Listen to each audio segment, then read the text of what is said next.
Afternoon Report. I am Pugs Moran. We do this show every Monday through Friday, noon till whenever, sometimes about 2 hours. What do we do here? We run through all the day's hot topics, current events, trends, headlines, whatever it is that people are talking about, buzzing about. I'm going to give it to you. I'm going to give it to you in a completely unfiltered, live, tightrope act. I'll tell you, stream of consciousness. That's right. This is that's all I'm doing.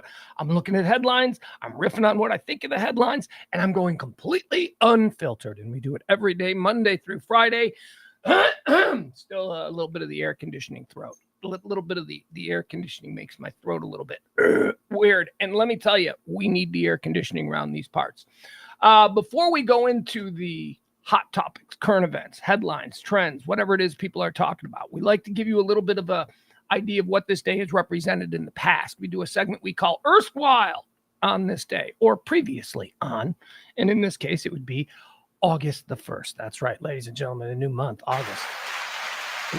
Welcome August and all the pressures that you bring. And they are significant. What the heck happened? Hold on. I'm like sitting here, I'm watching the TV, and the TV just went out. Why? Because smart TVs are wildly flawed. That's all. Dude, you gotta get a Roku or a Fire. Shut up, all of you. You buy a smart TV. The promise is that they're supposed to work. You then offering built-in apps are trash. That doesn't fix my complaint. My complaint is that the industry sold us a bag of goods, and you know as well as I do, because you're making excuses for it now, you know as well as I do, that it wasn't ready for market because it doesn't really work that good, because by your own admission, it's trash. So this is talking about built-in apps on smart TVs, which apparently are trash. And everyone just acknowledges this. But in doing so, you give a pass to the sinister event that occurred before. And that was they created a product that they knew was garbage just to get us all hooked on it. This is what I hate about tech.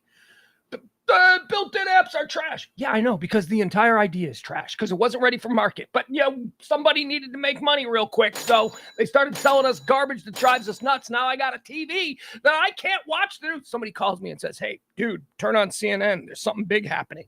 I got to boop, boop, boop. I don't know why it's not working. Boop, boop, boop. It's going boop. I don't know. Boop, there it goes. Now it's moving. Boop, boop. All right, there's the CNN app. How breaking is this? Dude, it's happening now. You got to turn it on. Boop. Buffering. And back to homepage. Oh, hold on. It didn't load. I got to do it again. Boop. Back to the app page. Boop, boop. I'm telling you, man, this is every time. It's so infuriating how inconvenient watching smart TVs are. Get a Roku. Why? So I can pay another man another pocket full of coins? I don't think so. All right, but we'll digress. Anyway, welcome to the show. This is what we do. That's Stream of Consciousness Rant. Let's say hi to the chat room as everybody pulls in their futons, their yoga mats, whatever it is, and forms their soul circle of life. We've got Joel. Hi, Joel. We've got April. We've got Adam. We've got Jeff. We've got Leslie. We've got... hold on, I got to get them all. I only get to see a couple of them there. There we are. Everybody say hi. April's here. We got multiple Leslies hanging out. I like that. We used to have multiple Byrons and multiple Jeffs. And now we're losing. We've even lost a Leslie along the way. Hi, Taronda. There it is. You always got to have a Taronda in the house. I like that. Gary's here. Gary's always here. Don't take Gary for granted. All right. Let's see. We got a lot to talk about today. Although, I got to go fast. I don't know how. I mean, we might do 2 hours. We might do an hour 45. We might be 2:30. But the intent here is to move fast today, to move the ball along. I will mention this at the top. I'm going to leave that nonsense up there, the tip stuff. It is the first of the month. We need your help. We need to raise $250 by Friday. That's where we need to be. And if this show can't make that, then the show can't go on. Now, I will say this to you, fine fellows. We have had steeper inclines in the past when we try to make our monthly bills. It's been worse, and we've made it. So if you want to drop a little something in the tip jar, that would be great. Treat me like I'm your barista. Treat me like I'm your pizza guy. But if you treat me like I'm your pizza guy, treat me like I'm bringing you a big order. And don't tip me like I'm bringing you cheese sticks. You know what I mean? Treat me like I'm bringing you a $30 pizza. Anyway, Thank you so much for those of you who have already helped out, and we'll keep updating those names at the bottom. I see that there was a couple yesterday. Thank you. Appreciate it. And that's enough of that. You can find the Venmo or the Cash App right there. I'm going to leave that up because it is that time of the month. Oh, boy, that time of the month. All right, guys, what do you say we get started? Let's get started with what today is. Today is, well, it's August the 1st. It's the start of a new month. And as I like to say, all the pressures the new month brings. August the 1st is the 213th day of the year. There's 152 of these remaining until last year. If you remember yesterday, first of all, if you listen with any regularity, and we've been doing these shows for 2 years now, every Monday through Friday. If you listen with any regularity, you know that an ongoing situation that I have is my relentless battle against the hiccups. Yesterday, I called out the hiccups before they showed up. I felt them brewing, and I said, all right, so guys, just so you know what's going on inside my head, while I'm streaming and talking and blah, blah, blah, I'm also in a life or death battle against hiccups right now. Internally, it's happening somewhere right about here. And it's happening again. Now, why I bring this up today, why, Pugs, why you're rehashing what you talked about yesterday? Well, because it worked yesterday. The hiccups never came yesterday. So I'm thinking maybe this is a new tactic for me to beat hiccups. Just talk it through. Although I'm doing something very risky, taking a drink. Oh, God. Let me make sure my breath is good before I take the drink, because this is always a trigger.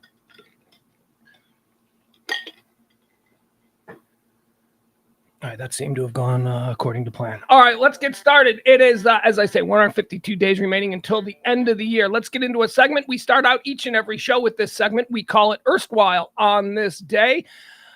Or, you know, for those of you who are less literate, shall we say, erstwhile is not even a word. I heard it on Fargo. Yeah, on Fargo, on FX, that they, instead of saying previously on Fargo, they say erstwhile. And so I stole it. I just thought it looks cool. Erstwhile on this day. This is where we go through the history of August the 1st. And we look for, things that might indicate what we should expect in the coming hours. Trends, rhythms, patterns, things like that. Boy, this always happens on August the 1st. Happened in 1850, happened in 1930, happened in 2005. You know what I'm saying? Okay, so that's what we do. On this day in 1800, the Acts of Union are passed. These are the acts which merged the Kingdom of Great Britain and the Kingdom of Ireland into the United Kingdom of Great Britain and Ireland. How'd that work out for you, boys? Huh? Dirty English scum. We don't want your crown. On this day in 1834, slavery is abolished in the British Empire as the slavery abolition. The word is abolition. I don't know why I couldn't say it. Slavery is abolished in the British Empire. This is important to know. The British Empire, because at the time, the British Empire was pretty much the entire civilized world. They had everything. They had India. They had Egypt. They had Africa. They had us. They had, not in 1834. They didn't have us because we fought back. But it's important to note that slavery is abolished in the British Empire on this day. It had been abolished in England proper, in a number of ways, off and on over the course. It had been established that it was illegal in England, though, for a period of time. But it was here now that they went, you know what? I know we're colonizing all these places. We're enslaving the people. Let's not enslave the people anymore. They don't seem to like that. They seem to be, they're harder to manage when they're always like angry at.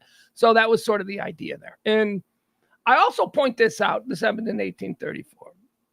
Because you know what it shows? It shows that a lot of time, people of that time are excused for, well, that's just what it is. You enslaved your fellow human being and you beat them. And, people just said, well, that's just what everybody didn't do that. And here's an example in 1834.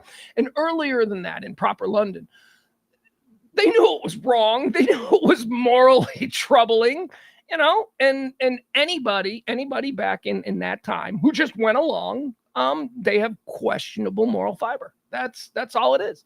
Because there were plenty of people in that time period who looked at the situation concerning slavery and the slave trade and how people were getting wealthy off enslaving fellow humans.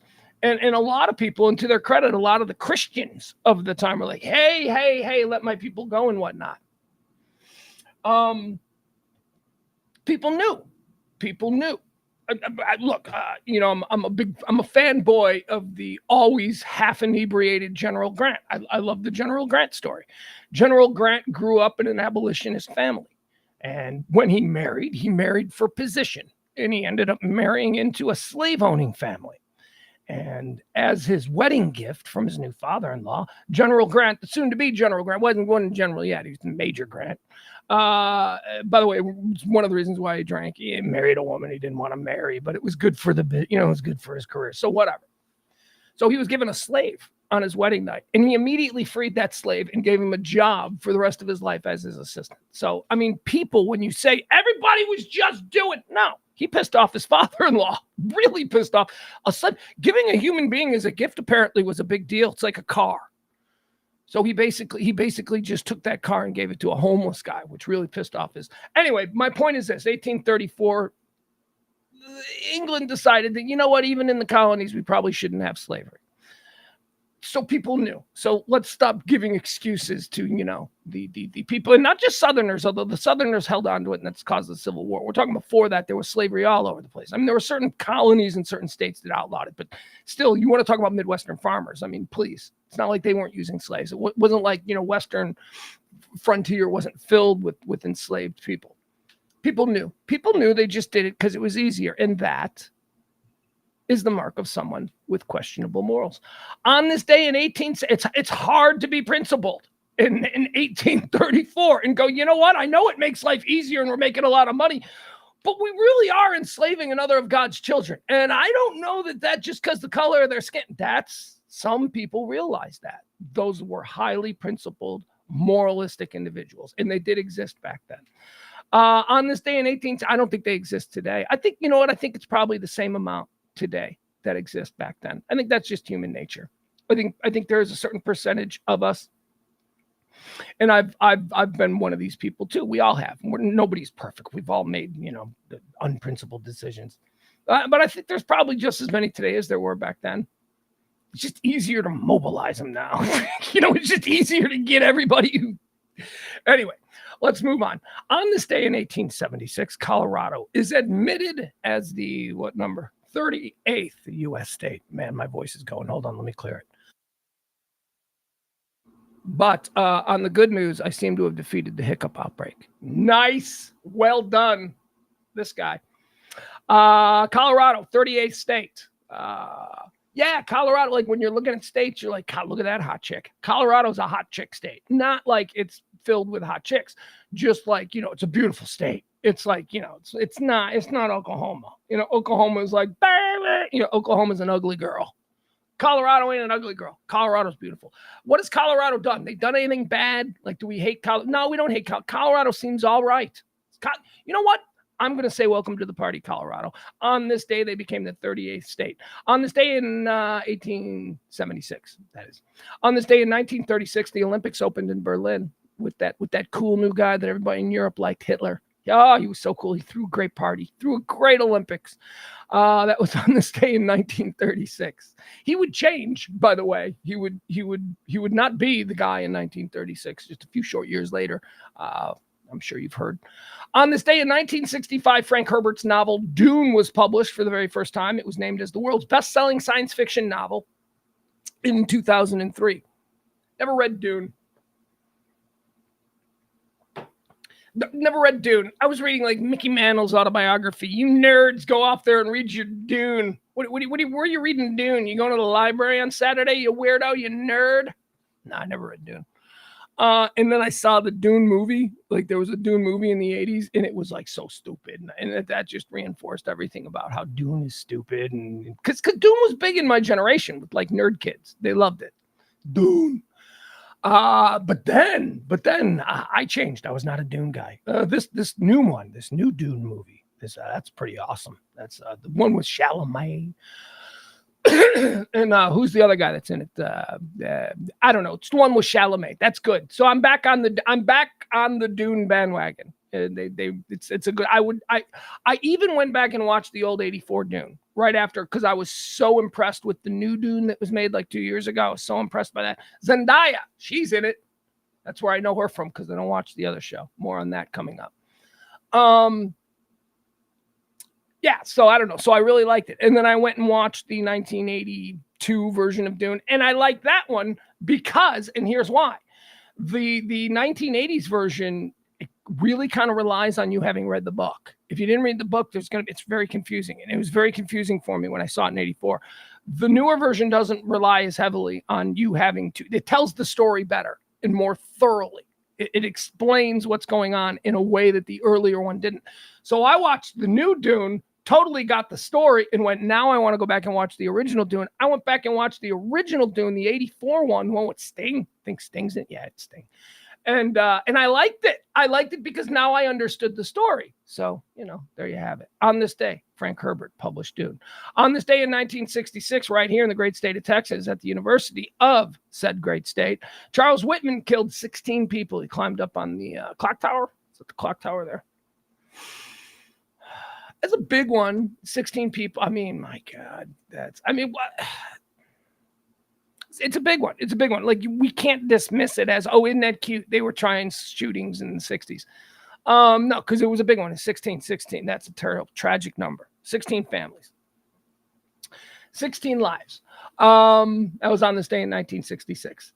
I know a guy whose mom was on campus and in the square when the shooting took place. And she was pulled into a flower truck.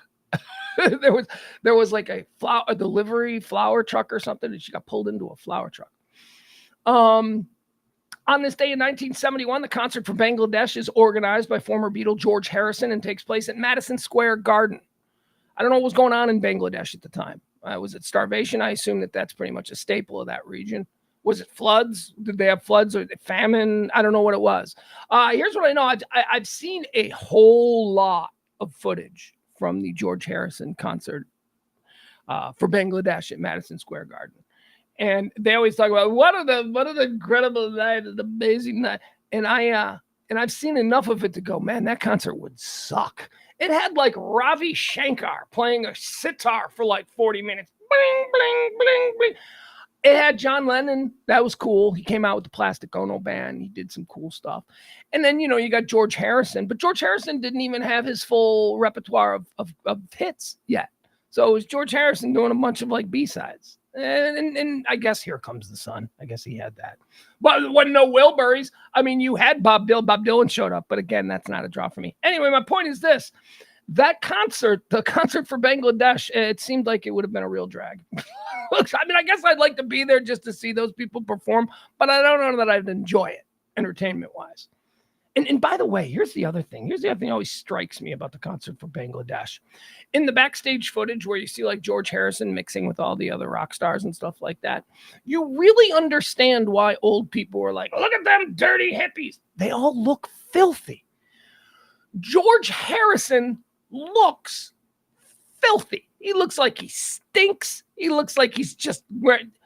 But here's the thing. He's not. He's obviously spent the night at the Four Seasons in Manhattan. He's a Beatle, for crying out loud. He's not sleeping on park benches. He's taking showers. Those clothes, they look dingy, but they are probably really expensive in designer. I don't know. It just looks like it stunk. Just looked like there was smell. Cigarettes, weed, stale beer. The old garden. That's the other thing. This takes place at the old Madison Square Garden. So it's in the bowels of it. It's just very bleh. On this day in 1976, Niki Lauda has a severe accident that almost claims his life at the German Grand Prix at Nürburgring. This is one for all of us Formula One guys. This is the accident that was depicted in the excellent, one of the great racing films ever made. Rush? Was it Rush? It was Rush.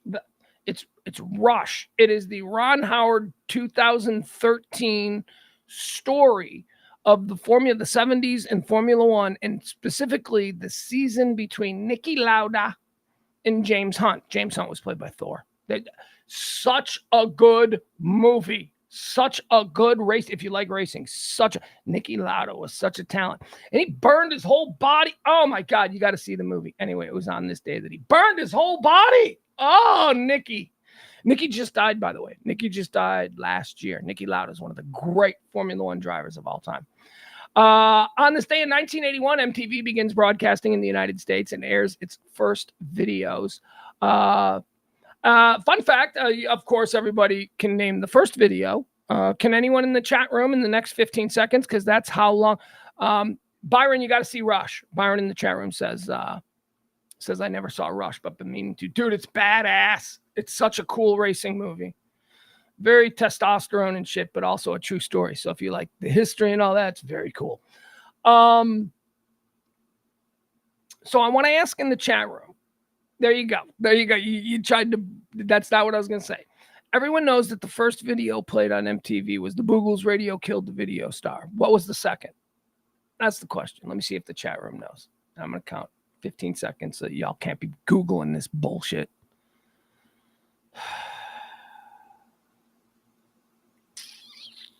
We're just waiting again. The question is Boogles, first song, first video played on MTV. What was the second?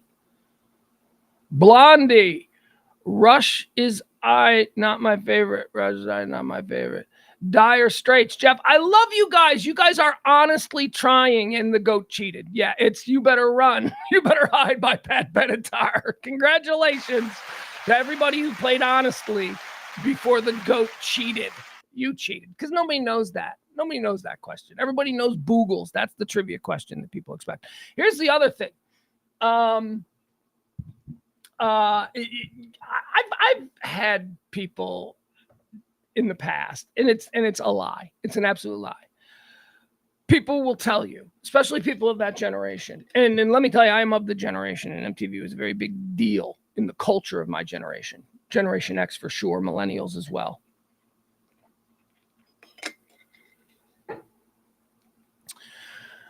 Don't believe anybody when they tell you that they saw MTV sign on with the Boogles. Do not believe anybody who tells you that, because nobody did unless you had cable in Newark, New Jersey, because that is the only place that MTV was on when they flipped the switch. Oh, I remember I was in my house in Colorado and the Boogles came out. No, you don't. You don't remember that. You might think you remember that, but you don't. What you remember is, and this went on for years. Now, luckily, in the Chicago area where I was, we got MTV fairly quickly. I think we got it like within a couple of weeks. But there were a lot of places, like 90% of the country did not have MTV, to the point where they had to do nationwide advertising campaign.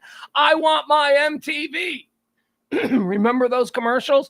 That was so that people who lived in areas who didn't get MTV, because nobody was getting MTV for the first 3 years. Nobody.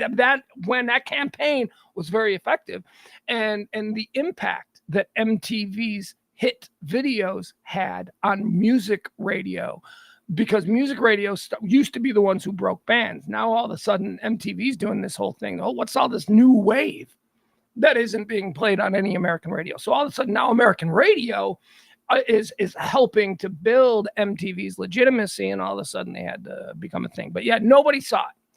Here's what I remember. I remember at 7:00 on a Monday night, and it was school hadn't started yet. It was still summer, so that would make sense if this is the anniversary of MTV's launch this day. And I believe that my cable company got it like a week or two after. That would make sense because we were still at school. We were all at Joe Larry's house. And the whole neighborhood came together. We were excited. And the first thing we saw was Roger Daltrey. That's what I remember. I remember it signed on. We went to channel 23. MTV was channel 23 on my childhood cable system. And we sat there on channel 23 and 6:59 p.m. We're all gathered around. No, it's like a party. It's a black screen. And then all of a sudden, it's Roger Daltrey. And Roger Daltrey looks in the camera and says, I want my MTV. And then and it started. And it's like, it was so cool. I think it was Mark Goodman was the first jock. I mean, I just remember sitting there on the couch watching this going, yeah, I don't think the parents are into this, but I think this is something that's going to be pretty important in all of our lives. And sure enough, MTV. So it was on this day in 1981. The second video played, Pat Benatar's You Better Run. And don't believe anybody who tells you that they were watching when the Boogles played, unless they grew up in like a shitty part of Newark, New Jersey, because that's the only place it was. In fact, the MTV people for the debut in order to watch it, they had to all get on a bus at the MTV studios in New York and drive into Newark, New Jersey at a bar that had one of the only MTV's channels. So there you have it. That was on this day in 1981. 20 years, really? Isn't that what you give it? Because I guess MTV is still around. All right, I can talk a little bit about MTV. I have some thoughts. It's still around in some form, right? But you know what I think MTV did wrong? MTV was so important early on to youth culture. It was cool. It was cool youth culture. It wasn't sellout youth culture, right? MTV, and I'm talking at the management level, got old in the late 90s, and they started selling out to youth culture. And it stopped being about playing The Clash for the first time in the United States and became about who's the latest boy band that is burning up the chart. You know what I mean? It became a lot less cool, a lot less, I don't want to say rock and roll, but not rock and roll as the musical genre, but rock and roll as the mindset. It became a lot less. And the great thing that they did because they became old is that they completely ignored the internet and they ignored digital and they ignored all of that. If MTV had early on taken their brand of MTV and been an early adopter online, early adopter with, streaming, early adopter with all this stuff, that is a youth culture brand that should be around for the next 50 years. Instead, I can say that MTV's relevance probably lasted, 20 years? and that's thinking that maybe MTV was still relevant in 2003. I don't know. That's it. Anyway, on this day in 1981, MTV begins broadcasting in the United States, airs its first video killed the radio star by the Boogles. On this day in 1993, the Great Mississippi and Missouri Rivers flood, causing the Great Midwestern Flood of 1993. I remember I went down there with a group of people, a bunch of friends of mine, and went to Illinois State. We went down to, I don't even know where it was. We were on the Illinois side of the Mississippi River, just doing the sandbag thing. It was pretty crazy. It was one of the dude's hometowns that we went to. So he got like all of his buddies and let's be honest, we were like 19. No, actually I was 23. I would have been 23, 24. I'd have been 24. So we were all, we were just, young kids in our 20s looking for a road trip. And, anyway, I remember that. And then I remember the big John Mellencamp concert that he did. That was cool. The Great Mississippi and Missouri River floods of 93 on this day. On this day in 2007 on I-35W, over the Mississippi River in beautiful downtown Minneapolis, Minnesota. The bridge collapsed. Do you remember this one? This happened during rush hour in 2007. Just people driving home. Just normal people who work in Minneapolis and live in St. Paul or whatever, crossing the bridge. And the bridge collapsed. Infrastructure people, we take it for granted, but we really need to look at our bridges and shit. That thing just collapsed. It killed people. It killed 13 people, injuring 145. Good Lord, what a horror. I freak out about the idea of going into Target and having some nut job go, my wife left me. I live in fear of that, but I also live in fear of bridges. I am not good on bridges. I don't like bridges. I don't trust the current bureaucracy that manages the safety of our roads and bridges to do an effective job. I just don't, in my heart of hearts. So every time I'm on a bridge, I wouldn't live in Florida or Louisiana for that very reason. Too many bridges. Good Lord. And I grew up in Chicago. Chicago has more bridges. This is a fun fact about Chicago has more bridges than any other place in America.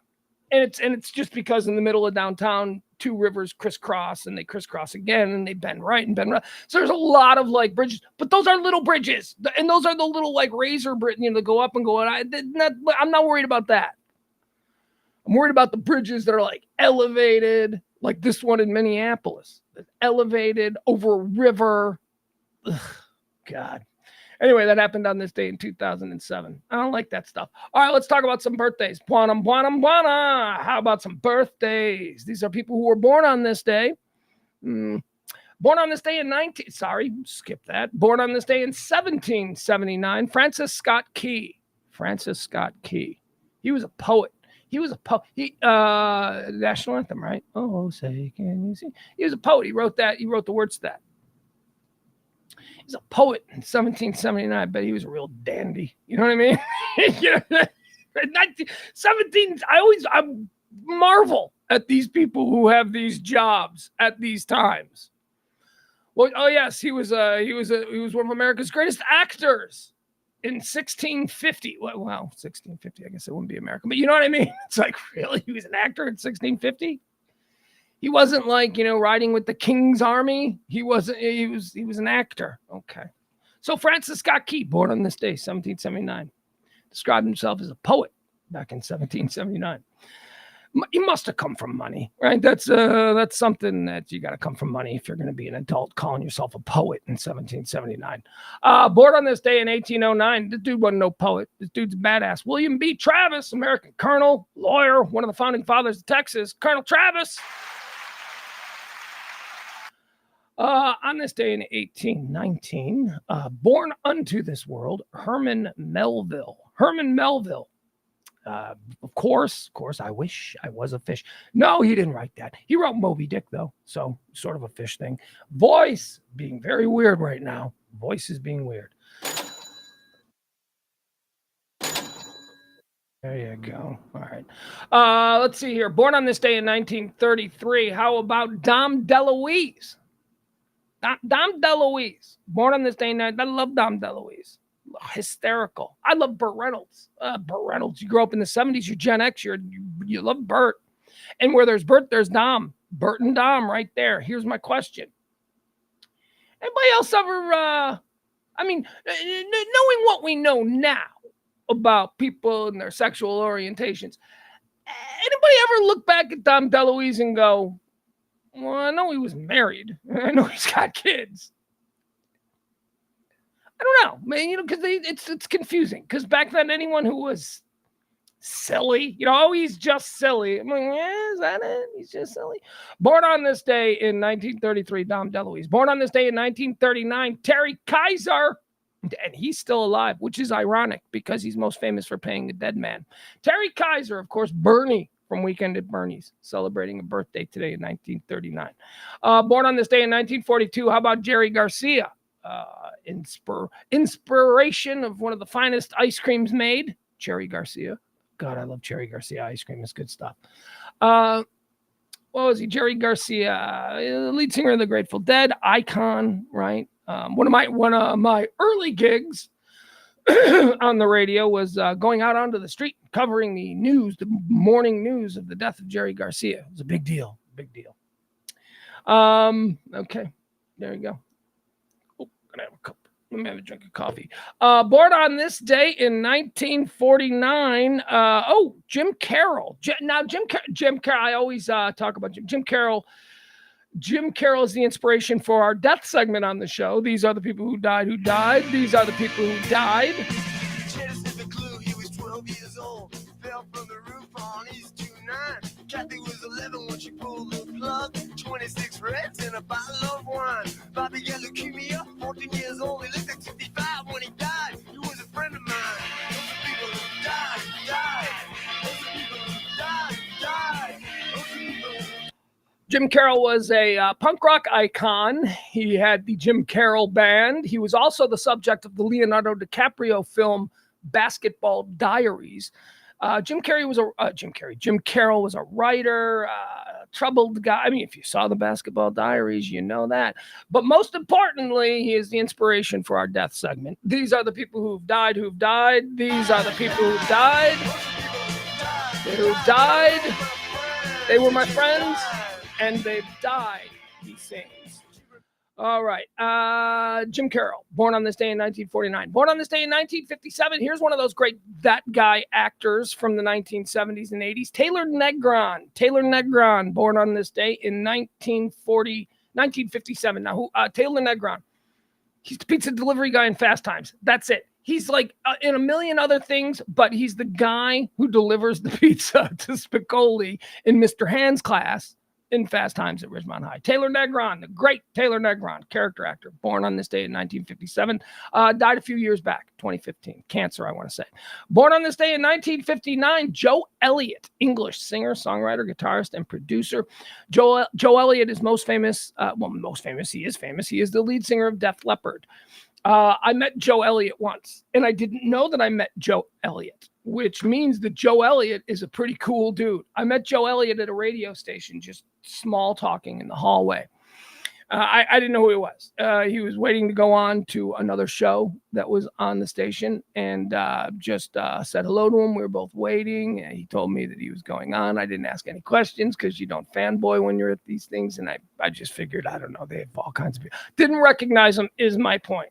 Turns out he's Joe Elliott from Def Leppard, and I'm like, hey, he was a totally unassuming, cool guy. He wasn't like, I'm a rock star, Mike. He wasn't like that. He was cool. Apparently, he was living in Michigan or has a house in Michigan. He just lives in the Grand Rapids area, which is totally cool. Joe Elliott from Def Leppard, born on this day in 1959.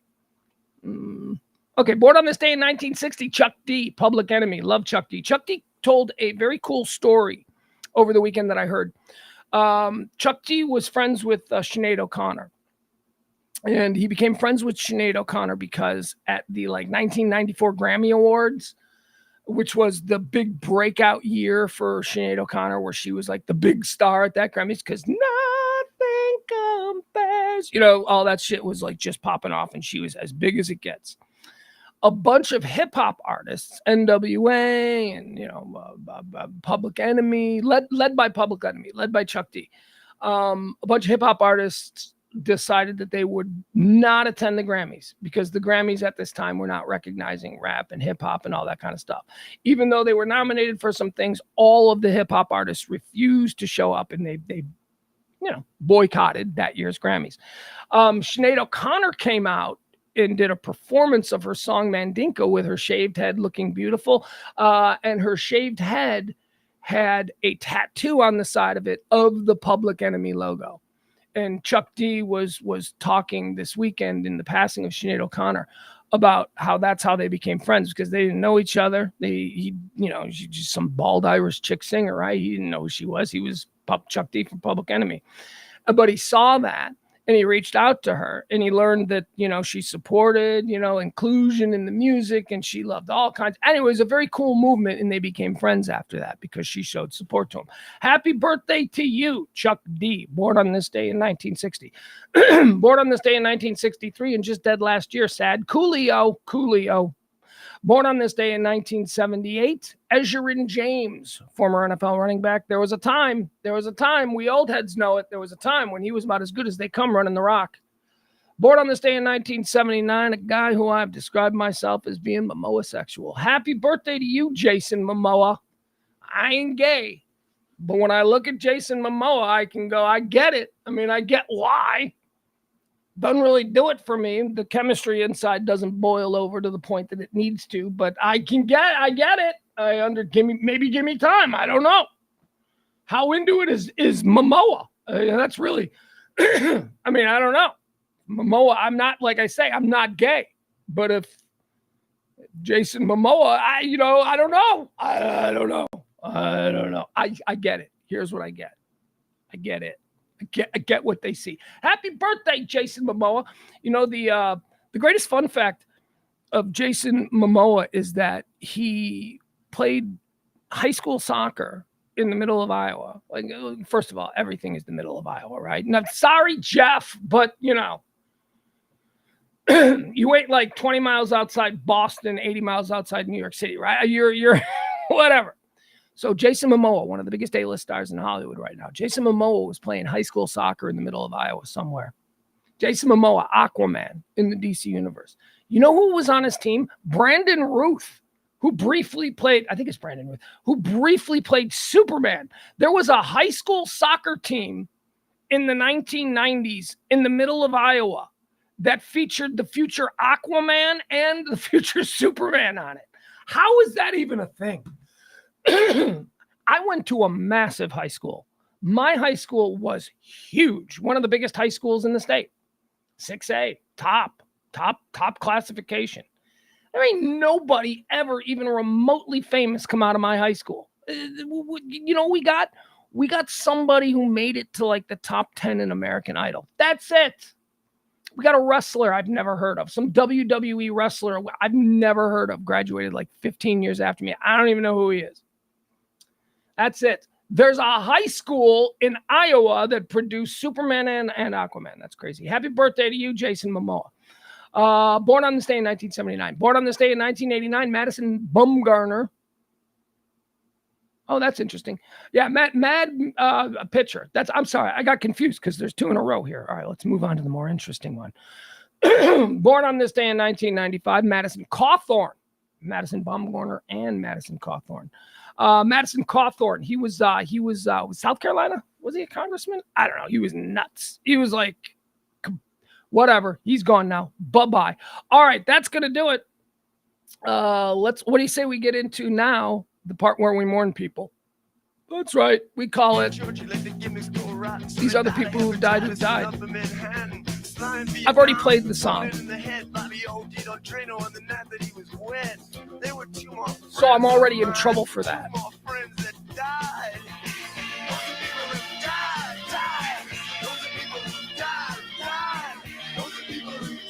All right, here are the people who've died.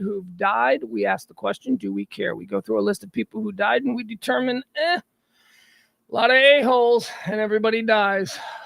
Do we have an a-hole dying here? That's what we determine. On this day in 1903, Calamity Jane, American frontierswoman and scout. Calamity Jane died on this day in 1903.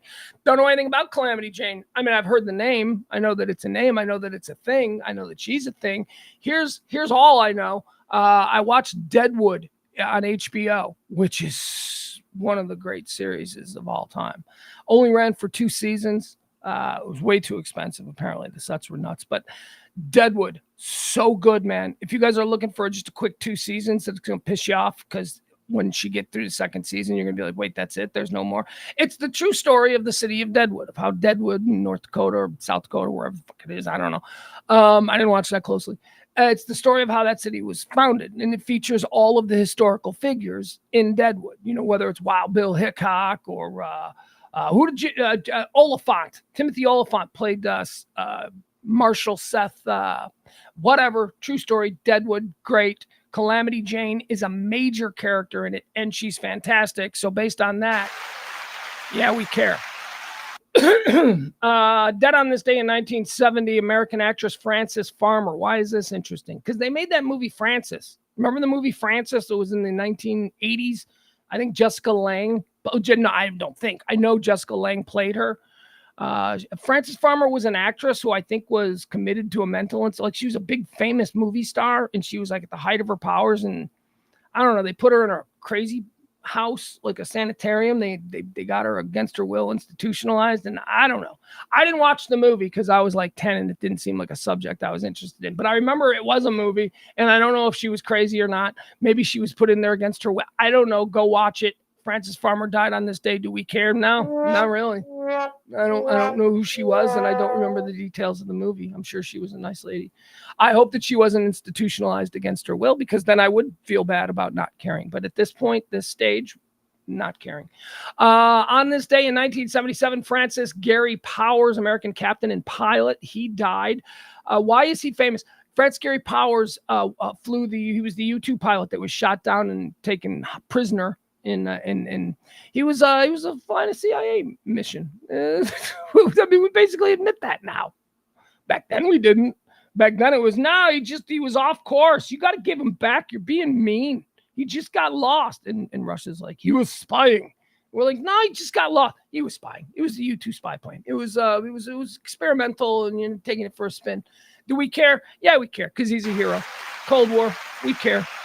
Francis Gary Powers, dead on this day. 1977. Dead on this day in 1981, preemptively, we're caring. Patty Chayefsky died on this day in 1981. Who's Patty Chayefsky? Patty Chayefsky is one of the greatest writers for television and film in the history of writing for television and film. He wasn't wildly prolific because he lived life. He was a bit of a libertine, if you will, in the way he lived life. He was incredibly difficult. He was the artist, and he made some amazing stuff. Starting in the 1950s, Marty, which was a film that won all kinds of awards. People still hail it as one of the great films of all time. Wrote that. What else did he do? The Americanization of Emily, which if you've never seen it, is an incredibly interesting film, especially when you consider when it was made. The Hospital was the first of his groundbreaking works. The Hospital it was the first time that there was a depiction of a hospital that wasn't like Marcus Welby. Hospitals are insane. Terrible things happen at hospitals. There's mayhem. There is chaos. That was The Hospital, which was also massively successful in a whole bunch of awards. Then came the one that sort of made him a god in the eyes of writers, and that was Network, the 1976 film Network, in which he basically predicted everything that we see today with demagoguerism and, what we've seen in media manipulation and all that kind of stuff. This guy wrote about and made an Oscar-winning film called Network. And if you've never seen Network and you're trying to figure out what's going on with news today, go back and watch Network. I mean, everybody won Oscars for it. It's incredible.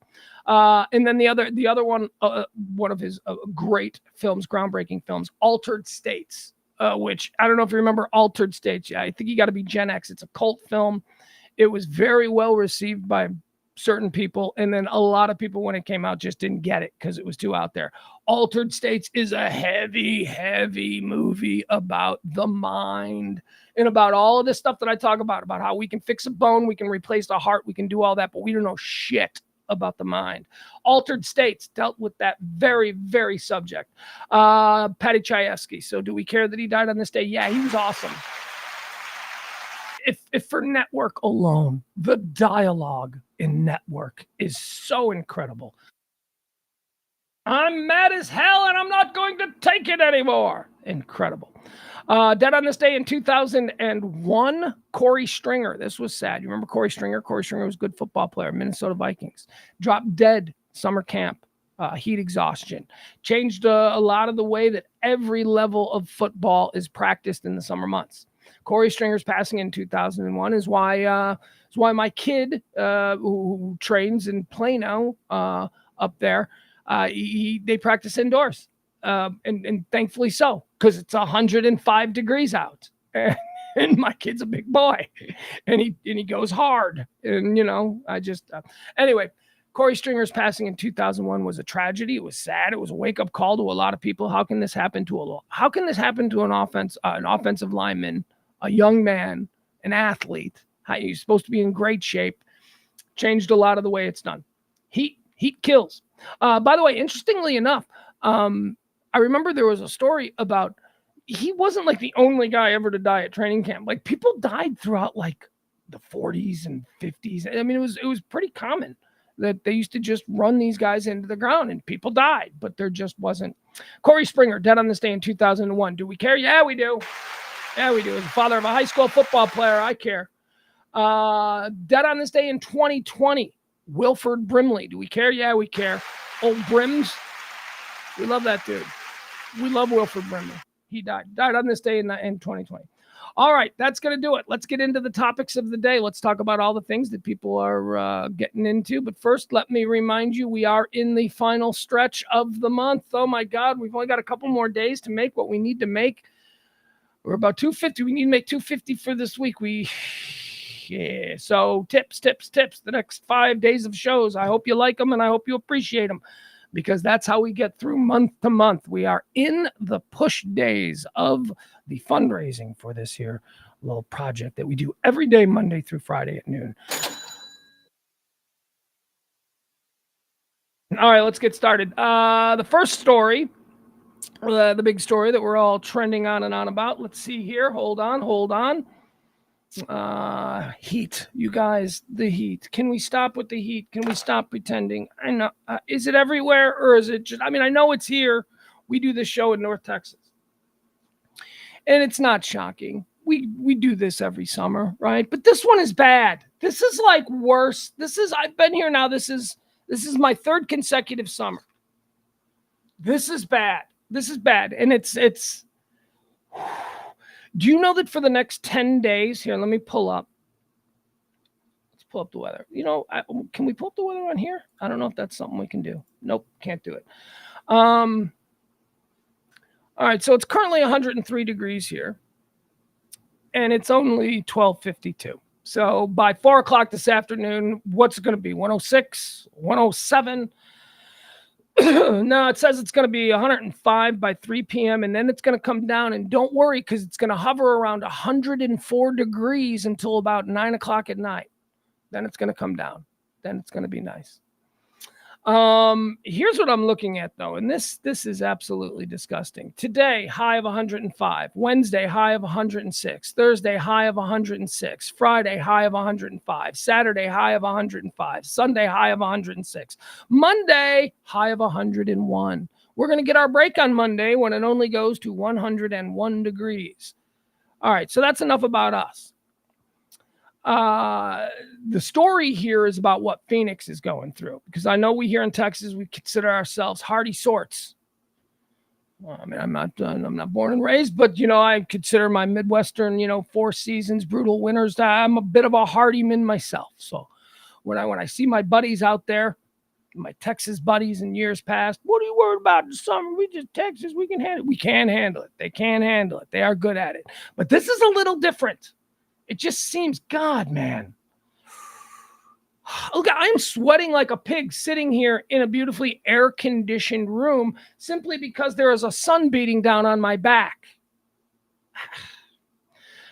Phoenix, this is the problem. Phoenix smashes all-time hottest month in its history. Phoenix, a hot place. It's the hottest month. A grueling stretch of 110-degree heat has blown away the old record. That level of heat will take a brief break, but another shift in the pattern will help temperatures notch up once again in the Phoenix area. With 30 of 31 days, Phoenix has had 30 of 31 days of temperatures above 110 degrees Fahrenheit. What is the temperature in Chicago right now? Like, is it 94 and are they complaining? Because shut up. And I don't know. I know maybe, I guess 104 and 94 ain't that big of a difference. Yeah, it is. It's a big difference. It's a really big. You can't sit outside. I mean, you go here. Here's what's nice. Like from time to time, I'll just run downstairs and jump in the pool and then jump out of the pool and then run back upstairs. By the time I run back upstairs, I'm dry. This shit is drying you off like that. This is no fun. This sucks. So heat. There you go. That's the big story. That's what. Oh my goodness. Excuse me. That's what everybody's talking about. All right. The other big story that's going on, indictment watch, because it's Tuesday. We're going to do this every Tuesday and Thursday from now on, because as we've learned, the grand juries meet on Tuesdays and Thursdays. The indictment watch that we are watching today is not the Georgia Fannie Willis one, although apparently they've constructed barricades around the courthouses there, so they're expecting something to come inevitably. The one that we are on indictment watch for right now at this very moment is the January 6th indictment grand jury. That's who they're looking at. They're meeting today in Washington. So tick tock, let's go, move it along, whatever. Let's see here. Stocks are trending. Can I do my stocks rant? Can I do my quick rant about how don't be bamboozled by people telling you about how good the old Wall Street class has it, because those are the only people that really benefit from these stories about how U.S. stocks roar back in 23 to book best 7-month period ever. That's the headline. So a bunch of people who play the stock market, a bunch of people who work on Wall Street, a bunch of people who are, manage hedge funds, they're very excited with the economy. Meanwhile, gas is still, $3.70 average now, coast to coast? Let's see here. Here's a story. This is coming out of the Bahamas. Did you see this story? I like this story because it seems like a lovely couple who was just a big bunch of phonies. Breaking news. Apparently the lieutenant governor of New Jersey is dead. Sheila Oliver, the lieutenant governor of New Jersey, has died at 71. Never heard of her before. God bless you, ma'am. Don't know much about it. So not gonna interrupt my story about a crazy crazy family. All right, here's the deal. Hot wife, former Auburn football player husband, although he was a long snapper, which is cool because he played for the Falcons for a brief period of time as a long snapper. But a forgettable name, and not anybody you'd remember from any, Auburn teams of the past. Maybe he played would he play in the Cam Newton era? Would that be? Maybe, I don't know. So football career doesn't go as planned. Dude starts an insurance company in his hometown there in Georgia. Moves his hot ass wife, who thought she was marrying a pro football player, moves her down there. And they have a bunch of kids, and they have this beautiful life. And she's on Instagram all the time talking about my lovely husband, and I love him, and all this kind of stuff. And oh, aren't they beautiful young couple? And oh, aren't they perfect? And apparently they have a home in the Bahamas as well, so they do okay for themselves. Although I looked at the town that they live in, Thomasville. I think it's Thomasville, Georgia. Doesn't look like a great town. Doesn't look like they got like 20% poverty rate in that town. But this two beautiful young family, they got a house in the Bahamas, and they spend a lot of time there. Apparently, while in the Bahamas, hot ass wife who thought she was marrying a pro football player, but now is married to a Georgia insurance salesman, she starts hooking up with some dudes down there in the Bahamas. She is having a party. Husband finds out about it. Husband finds out about how she's hooking up with these locals down there, and he files for divorce. The very next day, she files for divorce. Now, this is back in April. But, divorce is hard, I guess. I don't know. They were living together, and she's still posting Instagram stuff, even though they're both on record as filing for divorce against each other. So they go on there. I guess they're keeping up appearances, and they go down there to the Bahamas to their house for the summer, and they got the kids and all that kind of stuff. And while they're down there in the Bahamas, the police in the Bahamas arrest a home invasion burglary ring. Well, while this family from Georgia is down there, they bust a home invasion burglary ring, and they seize the phones of the guys involved in the burglary. And on these phones is a conversation between the wife and this burglar about, one, they're having a relationship. So this is the woman. So this beauty queen from Auburn, who thought she was marrying a professional football player, starts a relationship with a street criminal in the Bahamas, and she asks him and arranges for these street criminals to murder her husband. So this is what the police have now. They busted the home invasion ring. They got this phone, and they're like, huh. And so they go to this woman, they arrest her. Anyway, Georgia woman has been arrested in the Bahamas in an alleged plot to kill former Auburn football player. A Georgia mother of 3 and former pageant queen. Pageants. Oh, God. So she was broken from an early age. Has been arrested in the Bahamas for allegedly plotting to kill her estranged husband, a former Auburn University football player. Lindsay Shriver. Should we see pictures? Let's look at pictures of them, because I know we like to gawk. Who doesn't like to gawk? Me. I'm chief gawker in charge. All right. Let's see here. Oh, and it's from the Post. Oh, yay. The Post has the best pictures. The Post really knows how to titillate. Okay, here we go. Let's scroll through this, shall we? Let's look at this couple. Booyaka. Oh, of course, it's going to be all ads and pop-ups and yuck. All right, let's get rid of that. All right, so there they are.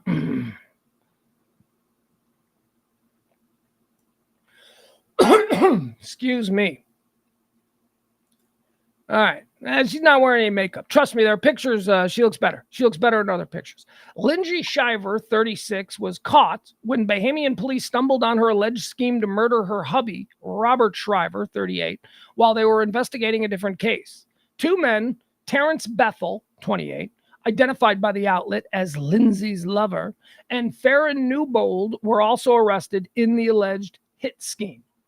All right, so there we go. Let's see. Let's see if we find any more on them. No. Robert and Lindsay Shriver own a house in the Bahamas near where she met her alleged lover, Bethel. All right, here she go. Hey, we got some more pictures of her. I'll show you some more pictures of her in her little tennis dress. There she is. Look at her little tennis dress there. Let's tennis. She has the perfect life. She's trying to kill her husband with the help of some like Bahamian street thugs that she's sexing up. This is a bit pageants. I'm telling you, I can trade. I need to know no more than the fact that this chick has been involved in pageants her whole life. Her whole life is only about what she can get because of her beauty. And you know what? She thought she was getting a pro football player, and she got a Georgia insurance salesman, and she ain't happy with that. So now she's brain scrambled because of a life of being told that her beauty is going to be her only qualification in life to happiness. Okay. I told you it was going to be 2 hours of stream of consciousness. You're going to get some couch therapy. You're going to get some like pedestrian level breaking down of people's flaws. Let's see here. Oh, so here's a picture. Oh, there we got a picture of them. Show you a picture of a football player. Oh, there they are. That's the nice family. Isn't that a beautiful family? How classy of them to blur out the pictures of the kids. Mom, there's mom. Mom's looking kind of hot. Mom's hot. Okay, so dad is number 60 here. You see him right there? That's back in his Auburn playing days. Dude was a long snapper. Dude was a long snapper on the Auburn team. That's what it could just, he's a long snapper. And the dude, didn't get drafted, but he played with the Atlanta Falcons for a season. So that's why I tell my kid who's now been moved to center, I'm like, dude, okay, so what if you don't grow past 6'1"? Well, like he's gonna be. He's like almost 6 foot now, so we assume he'll get 6'1". What if you don't grow? What are you gonna do? You still want to go in the end? Long snap. I'm telling my kid. I'm like, dude, look, let's make you really good at long snapping right now, because even mediocre linemen from like mid-tier universities can have 14-year careers in the NFL. Look at the longest serving player on almost any NFL team. It's the long snapper. It's a guy you don't know. For the Bears, it's Patrick Scales. Patrick Scales has been the long snapper on the Bears for like 10 years now. Totally forget about him. He's the last guy on the roster. But he's collecting an NFL paycheck, and he's got a pretty cool life for a dude in his early 30s. That's Patrick Manley. Patrick Manley is the Bears all-time. Patrick Manley has played more games than any other Bear in history. Long snapper. He's like a little guy, a little long snapper who played for like 16 years. So I'm not begrudging my dude here for being a long snapper. I mean, it's a skill. It is a skill you got to learn. Look at them. There they are at their wedding. Don't they look happy? Yeah. It's like 8 years later, she would try to hire some Bahamian street thugs to murder him. There she is. She's misbehaving. Look at her. She's getting a little tipsy in the pool. It's 1 o'clock somewhere. She's one of them. She's one of them big old phony bitches. All right, there you have it. Let's see, what else do we have? Boop, boop, boop, boop, boop. Let me go back to the chat room and check in with y'all. Hi, folks. Get the... Adam says you have to be rich or extremely talented to be a long snapper. I don't know that to be true. Of the two people that I mentioned, I know them both. You know what they can do? They're good at long snapping. They got good at that. When everybody else was practicing other things, they were like, you know what the quickest way onto an NFL roster is? Be able to long snap, because it's really important and nobody does it. It's a bit of an NFL hack. Short linemen, learn how to line. If you're a short lineman, first of all, if you're a lineman and you're under 6 foot tall, you're not even going to get looked at, let alone, evaluated for a proper draft scenario. You're not. But if you can long snap, they'll look at you. Don't with me on the long snapping, Adam. This is why I don't go into the chat room, because I'll get distracted. I'm trying to do a 2.5 hour complete and thorough stream of consciousness on the day's hot topics. I do not want to get bogged down in a conversation about the merits of being a long snapper. It's just a skill, man. It's just a skill. Let's see here. Twitter sign came down. There was a big controversy over the weekend. Twitter. I'm still calling it Twitter. I ain't calling it X. In San Francisco at the headquarters of Twitter, they took down the big blue bird and they put up some giant X that was really obnoxiously loud, and everybody complained. And I think it was a publicity stunt because they took it down on Monday. I think it was just a publicity stunt. But whatever. The big giant X that was causing so many people. Some people were like, I'm having fits, like, seizures, because it was flashing lights and stuff. So a whole lot of those people, they complained, and then the city was like, you got to take it down, and they took it down. So now I don't know if there's no sign there, but that big giant obnoxious X is no longer on the building that houses Twitter. Yeah, still calling it Twitter. Alicia Navarro. I want to talk about her for a second because she's trending again today. Alicia Navarro. Now, do you remember Alicia Navarro? Alicia Navarro is the latest in what could, I mean, look, if we're being optimistic, the latest in a line of really good endings to missing people situations. I mean, if you want to be overly optimistic and you want to completely remove cynicism from your life, you could look at the situation of Alicia Navarro or Rudy Farias down there in Houston, who was missing for like 8 years and then suddenly turned up, or Carly Russell, the missing woman from Alabama a couple of weeks back, who turned out wasn't missing at all. Alicia Navarro is the little girl who on her 18th, like just after her 18th birthday, walked into a sheriff's department in Montana and said, "Hi, I'm Alicia Navarro, and I've been missing for 7 years, but I'm 18 now, and I want my name taken off the missing children's list because I'm neither missing nor a child, and here I am." And that was it. And her mother was like, "Oh my God, I can't believe she disappeared from her Arizona home like 4 years ago. I don't know, something doesn't matter. She's been gone long enough that it looked like it was hopeless." So Alicia Navarro. Now let's recap. Rudy Farias was the kid who was missing for 8 years. I think he was 8 years. Rudy Farias down in Houston, missing for 8 years, turns up on the steps of a church, beaten, gets taken to the hospital.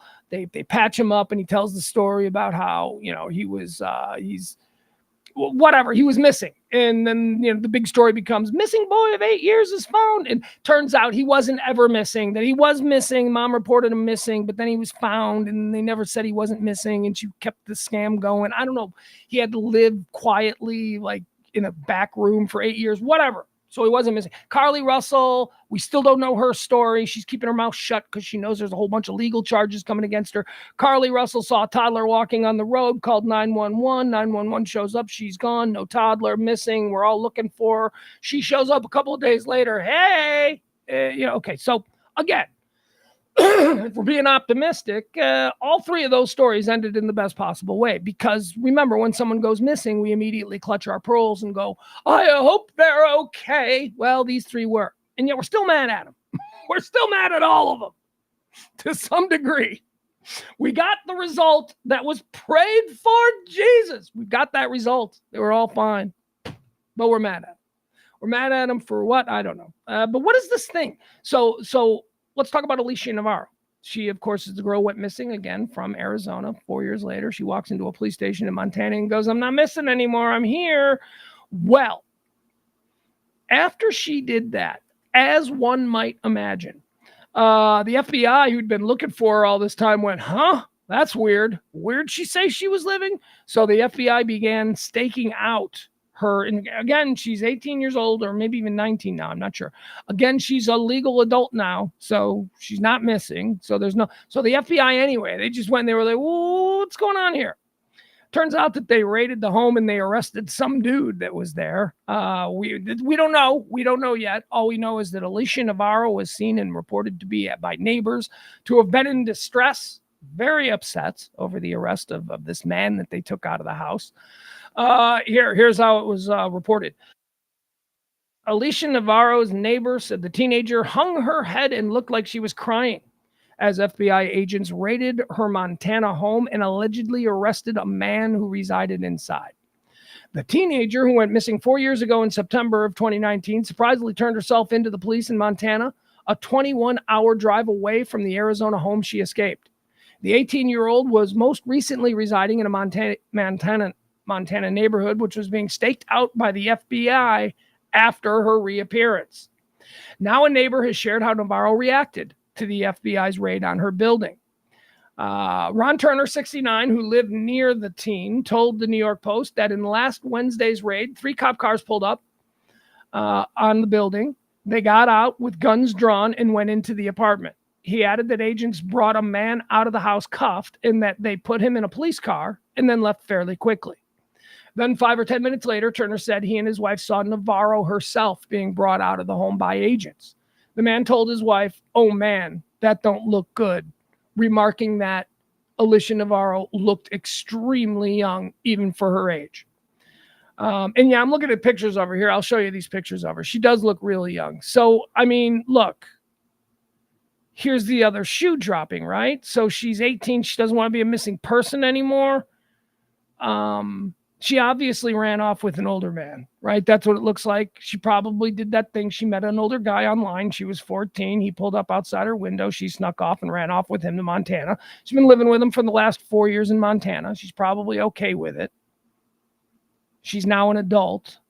But that doesn't change the fact that he's a pedophile who lured a 14-year-old, okay? So, yeah, the FBI is in there right just because she's now 18 and she's like, "I'm not missing anymore."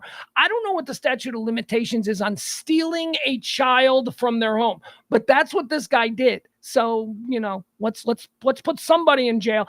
I don't care that Alicia has fallen in love with this guy. She's a dumb kid, and she's still just a kid, with some mental disabilities. My mother described her as being highly functionally autistic, but also appears to have some sort of, that thing, and it shouldn't laugh. It's not funny, but that thing where they don't grow. You know, I think Gary Coleman had it. Emmanuel Lewis, remember Webster? He had it where you always stay looking like a little kid, which, you gotta imagine is something that a pedophile will be interested in. So I'm guessing. Oh God, what an awful thing to say, but it is true. Here, let's take a look at her. This is little Alicia Navarro, who is a fully grown woman. Okay, all right. This is a video of her. Of course, thank you Let's see. for offering help to me. Yes, ma'am. We'll talk to you soon. Okay, goodbye. Bye-bye. Okay, that's just a little video of her. Here she is standing outside. This does not look like a 19-year-old. That looks like a young child, and that's why the neighbor was like, "Man, she was young. They pulled this guy out." This is her with her mom in happier times before she went missing.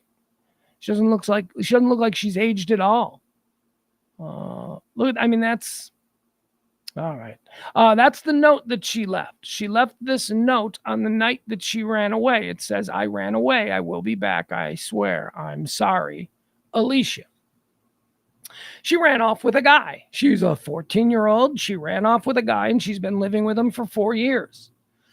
And now she's an adult, and this guy is probably an idiot. So this guy was like, "Well, yeah, you're a grown-ass girl now. You can go down there, and I won't be in no trouble no more." And yeah, you're still in trouble, asshole. You're still in trouble, you idiot. You're a pedophile who lured a 14-year-old girl out her window in the middle of the night and then took her out of state for 4 years. You're going to jail for a long-ass time. All right. That's the Alicia Navarro story. That's why she is trending. Let's see. AMC and Cinemark. This is interesting. This is, we live in the upside down, because as we know, Hollywood is apparently in a big state of turmoil. You got the writer's strike, you got the actor's strike, you got nobody going to theaters anymore.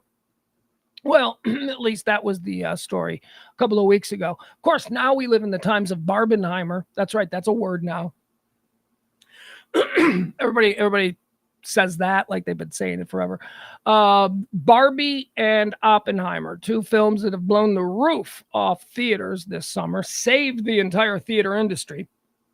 And when I say saved, I am not overstating that. And that's because of news coming out today. AMC and Cinemark. AMC and Cinemark, two of the nation's largest theater chains. AMC and Cinemark are both announcing today that they have had the highest grossing total month in their history. So, don't cry for Hollywood just yet, because the people who make money and always make money are still making money. So don't you be fooled. Pee Wee Herman, he died yesterday. We covered that at the start of the show. Trying to think if there's anything new about it. He had cancer for a bunch of years. Hold on, we got some breaking news going.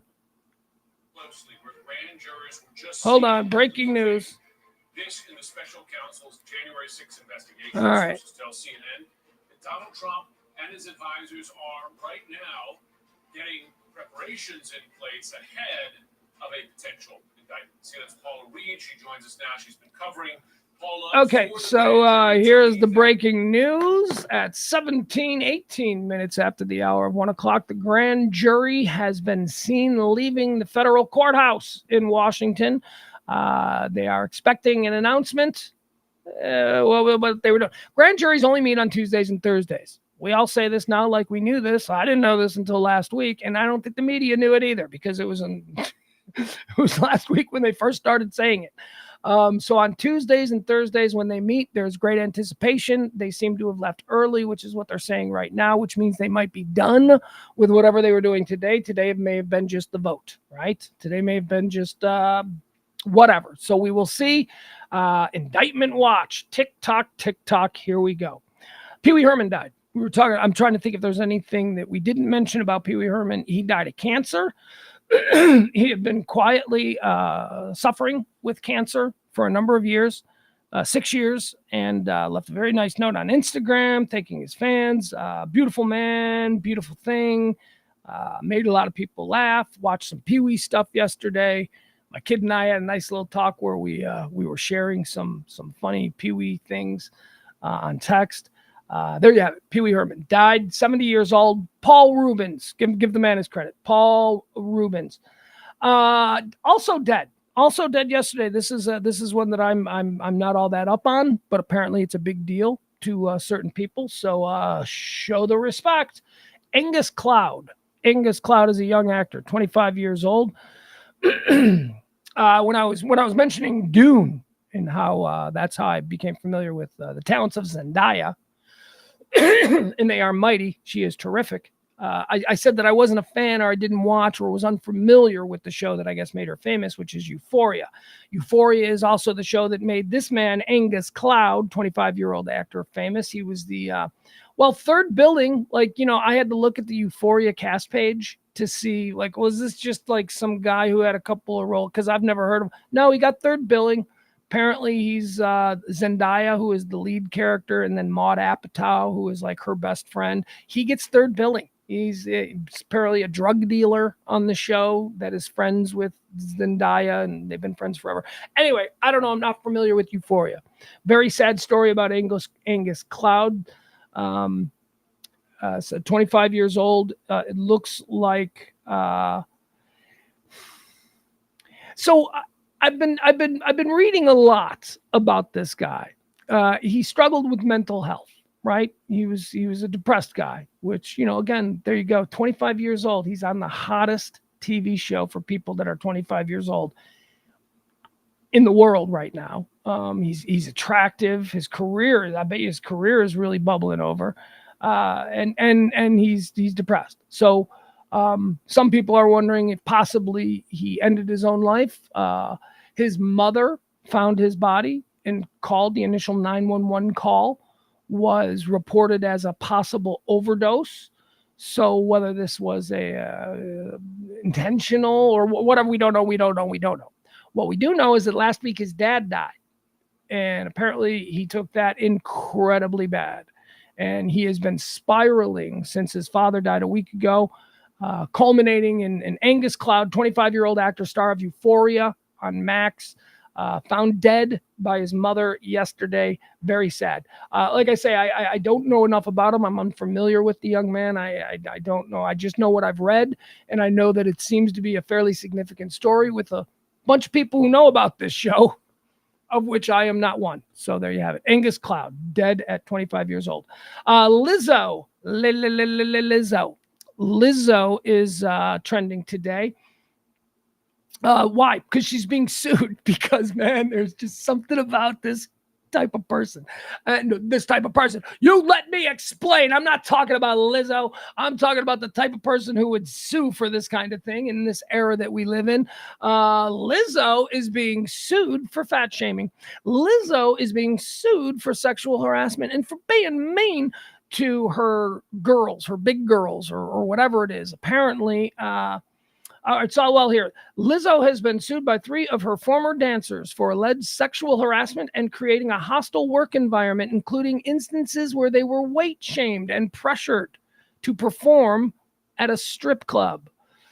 Man, cannibalism. Yeah, this is like cannibal. This is like social justice cannibalism. Because like Lizzo, I don't think Lizzo is the problem with fat shaming. I think that Lizzo is, at least to me, and I'm on the outside looking in, Lizzo seems to be the body positive icon of the moment. She seems to be the one who is giving opportunity. Like, didn't she have a show where it was just all heavyset women?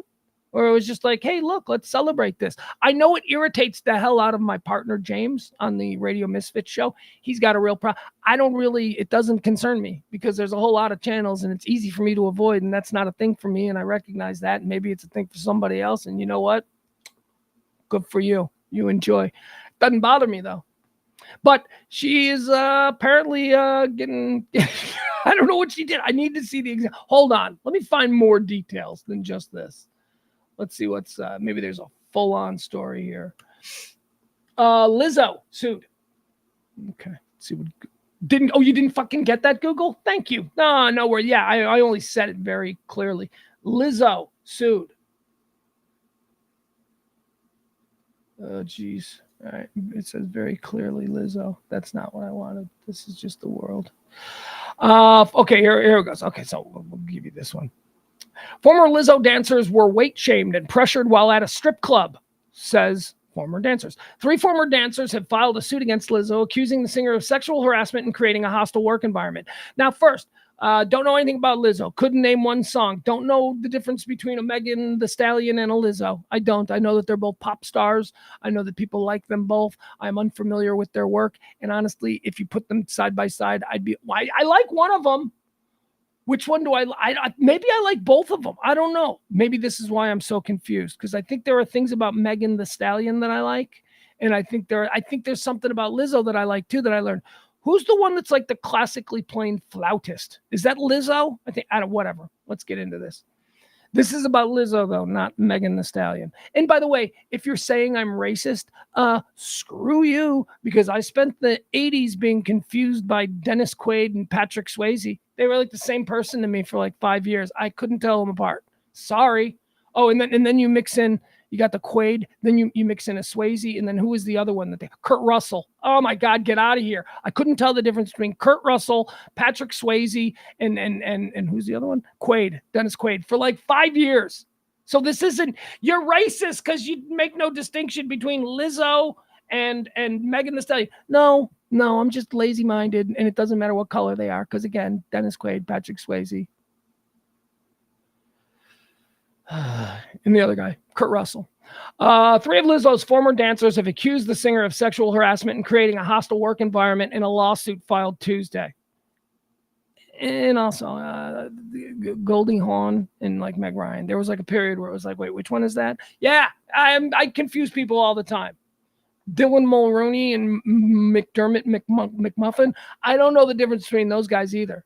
And there are a couple of pasty Irishmen just like me, and I make no attempt to tell them.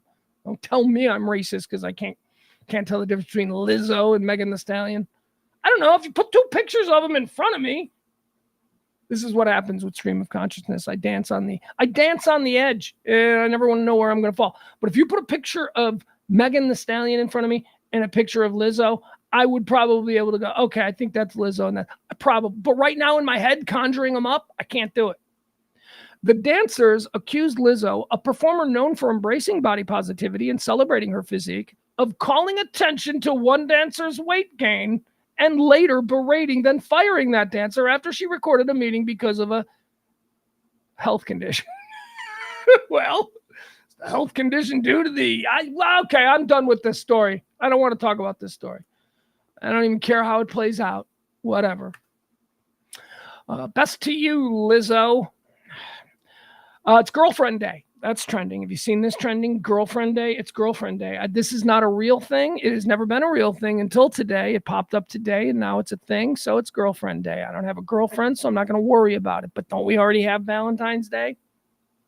Don't we already have Sweetest Day?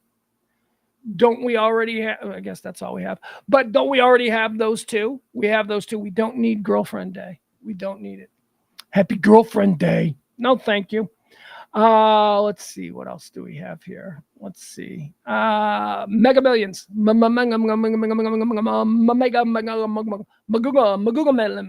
Millions. That's a fun one. Mega Millions billion. Mega Millions. Wait, what is that? What's that like? It's like, did you guys watch the Righteous Gemstones? It's like I walk around the house going, Baby Billy's Bible Bunkers, Baby Billy's Bible Bunkers, Baby Billy's Bible Bunkers, Baby Billy's Bible Bunkers. That's a fun one to say. Baby Billy's Bible Bunkers. Mega Millions is another one. Mega Millions is up to $1 billion. That's right. This seems like the last couple of weeks. We had Powerball. Powerball was over $1 billion last week. And now we got the Mega Millions. Mega Millions hasn't had a winner since April. So there's a drawing tonight. So get your ass down there to the convenience store and get yourself a Mega Millions, because let's see, what is it? Let's figure this out. Let's play the game that we always play, right? $1.5 billion. $1.5 billion. Oh, 1.05 billion. So what is that 05? Chat room, math people in the chat room, I need to know what that 05 is. It's 1 billion. 0.05. Is that 50 million? Is it do you get 1 billion and 50 million? What is that? I don't know. What doesn't matter, you're getting $1 billion. It doesn't matter, you're not getting $1 billion. Because I guess the cash payout, let's see what this is. Cash payout on this will probably be like $48. One lucky winner could nab a massive 1.5 billion Mega Millions jackpot that's up for grabs in Tuesday night's drawing. If won, the mammoth jackpot would equal the fourth largest prize in Mega Millions history. A grand prize winner could choose to spread it in annual payments over 29 years. No, thank you. No, you move on with that bullshit. You don't even. No, please, sir. Let me explain how that would. No, you don't need to explain how that would. You telling me, are you going to have this job in 29 years? Are you sure that this job is going to exist in 29 years? I ain't taking your 29-year annual annuity payout. Get the fuck. A grand prize winner could choose to spread it in annual payments over 29 years. They love that because they get to hang on to the money. Grand prize winner could choose to spread it in annual payments over 29 years or take a lump sum option of an estimated 527.9 million mega dollars. What are mega dollars? I want American dollars. I don't want mega dollars. Oh, okay. I see. I read that wrong. So 500. So half of it. So half of it. You give up basically half. That's how deep my distrust of this society is. I do not believe that this society is still going to be paying off in 30 years. Don't believe it. Although what was 30 years ago? 90, 87. I guess if I'd have taken the annuity in 87, it would have paid off, right? Wait, 87, 29. That's not 87. What are we talking about? Doesn't matter. The jackpot soared past $1 billion after no ticket matched all 6 numbers drawn Friday night. All right, there you go. Although no one scored the jackpot Friday, there were still big winners. One ticket sold in Pennsylvania won $5 million by matching the first 5 numbers and activating the optional Megaplier. I don't know what that is. But whenever I buy the Mega Millions ticket and they go, I don't even know what they're saying. Apparently they're saying, do you want the Megaplier? But I just hear that, and I just go, uh-huh. And then it's like $1 more. But whatever, because here's my thinking on this. This is all luck. If I'm going to win, it's just going to be luck. And it's going to be because of whatever I do. You drive yourself nuts going, oh, if I had just not gotten the Mega. No. Get the mega plier. Just go in knowing that it's going to be $3. I think that's what it is, right? Is it $2 to play and then $1 if you want the mega plier, something like that? Just go in knowing it's $3, and then as you sit in your car and you consider that you've just basically thrown $3 out the window because that's what you've done. Sit there for a moment and think, can I have $3 worth of fun thinking about being a billionaire? Because until these numbers are proven to be duds, I could possibly have the winning ticket. And isn't that worth $3? I say yes. I say yes. Managing one's mental optimism and something to hope for. Just something. Just have something. Another 4 tickets sold in Arizona, California, and New York and Pennsylvania. They matched the first 5 numbers and they won $1 million. The top Mega Millions jackpot to date was $1.537 billion. It was won in South Carolina in 2018. It was followed by a $1.34 billion ticket that was sold in Maine in January and a $1.33 billion prize last July. All right, whatever. Ain't none of us winning. Ain't none of us. Hey, chat roomers and anyone who's ever donated to this show, if I win like $1 billion, you're all getting $1 million. There you go. I said it. You're all getting $1 million. Because I'm going to have like hundreds of millions of dollars, and 100 of you haven't donated to the show. So we're okay. We're okay there. By the way, get in on that list. Remember, should I win, you can tip the show this whole week. We're trying to raise money, so you can tip the show right now. Get in on that list. Remember, that list being, if I win the $1 billion, everybody gets $1 million.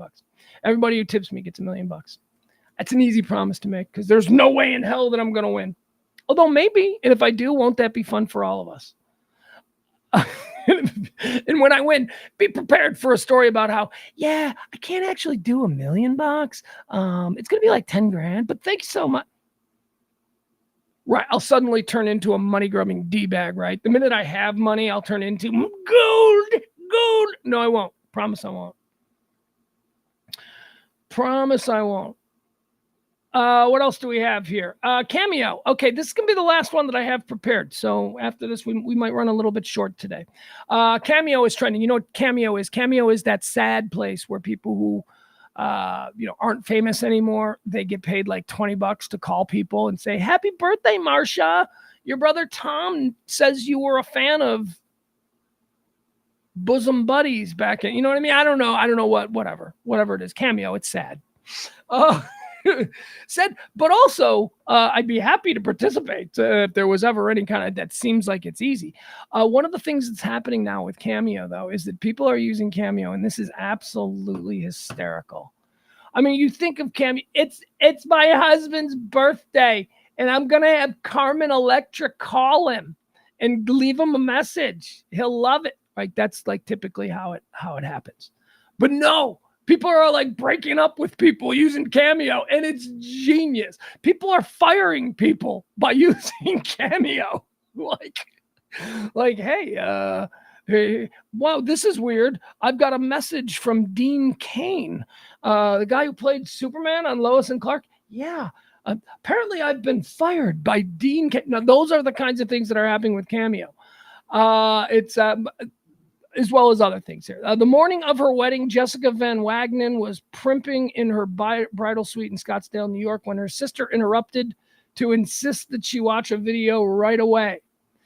Van Wagenen turned to her phone and saw none other than her favorite reality show star, James Kennedy of Vanderpump Rules, with a personalized message to the bride on her wedding day.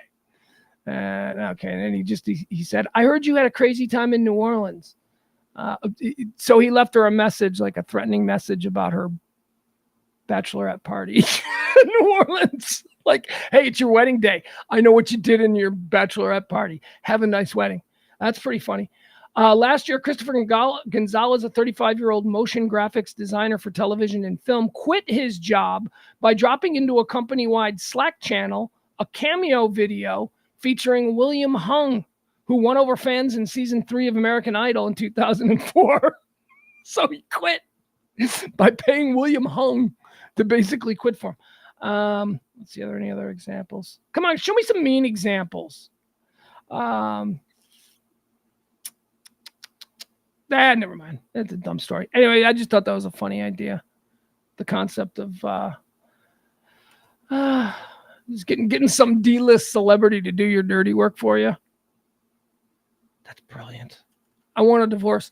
Oh, how great would that be? So like you find out like your wife, she likes I don't know who. Who does your wife like? Trying to think of a proper like D-lister that your wife could like. Your wife likes Will McCormick from Will and Grace. She loved that show. So you have Will McCormick. Is that his name? Will McCormick. So you have Will McCormick basically do a cameo where he asks your wife for a divorce. That could work. That could be fun. All right. That's it. That's it for all the stuff that I have prepared for today's show. Let's take a look quickly. Let's go into Twitter. And yes, I still call it Twitter. Let's look into Twitter and see if, well, let's see here. See if there's anything new. No. Here's the problem with my Twitter and my Twitter trends. Man, everything, it's all football training camp and it's all baseball trade deadline stuff. The baseball trade deadline is just in a couple of hours now. And there's probably going to be a whole lot of movement over the next couple of hours. And there ain't nobody talking about anything else. Dylan Cease, Tim Anderson, Verlander, Micah Parsons, Hernandez, Flaherty, Middleton, just all of these baseball names that are being, all right, let's look at the global trends because I can't imagine they're as interested in that stuff over there. Lizzo is who they're interested in. Story we just did. Spider-Man Day. Apparently it's Spider-Man Day. What is Queer Pit? This has been trending all afternoon. I don't care. I'm not going to. Dylan Cease is trending. We're not trading Dylan Cease, right? I mean, he's too young. We're going to build around him. Let's see. Yeah, guys, I think that's about it. Anything new? Still on indictment watch. Indictment watch. Looming January 6th charges could come any minute. Developing ... I don't know that we'll come back on if that happens because, we don't do politics and I don't really want to get into the muck on that thing. Eric McCormick. What did I say? Will McCormick? Eric McCormick. Thank you, Adam. Adam in the chat room. Adam's always there. Look, sometimes, Adam, Mr. Correcty Correctorson, he's like always willing to correct you on something. And sometimes it's irritating, except sometimes you appreciate it. Like in the case of Eric McCormick. Thank you. Appreciate that. Let's see. World's first robot CEO warns that we got a robot CEO. Fuck that. I ain't doing that story. Leprosy cases are rising in Florida. Leprosy. That's a thing again. Leprosy. So we click on this. That wasn't. Thought that wasn't a thing. What are we bringing rickets back? We're gonna get an outbreak of beriberi.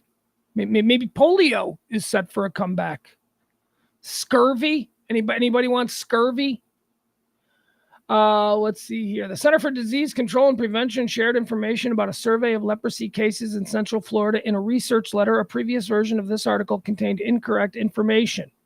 Health officials say that cases of leprosy, also known as Hansen's disease, are surging in Central Florida. Oh, God, Florida. Jeez Louise. Are you kidding me?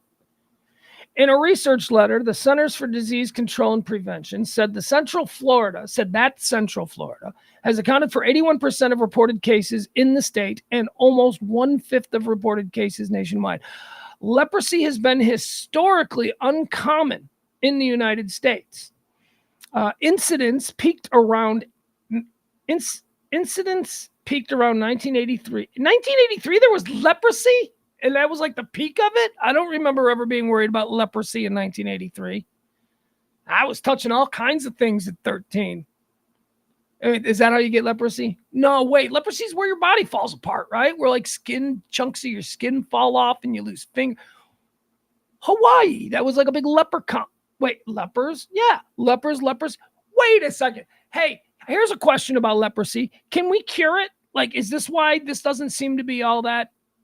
People are freaking out that it's on this. Because can we cure it now? Like, do we know? Like back in 1750, people were like, we don't know what to do. But we've got all kinds of things. Like, is there something now? Is there a cure for leprosy? I know that they said that it's an almost eradicated, except for certain parts of Africa and stuff like that. But I don't know. Leprosy has been historically uncommon in the United States. Incidents peaked around 1983, and a drastic reduction in the annual number of documented cases occurred from 1980 through 2000. However, since then, reports demonstrate a gradual increase in the incidence of leprosy here in the United States.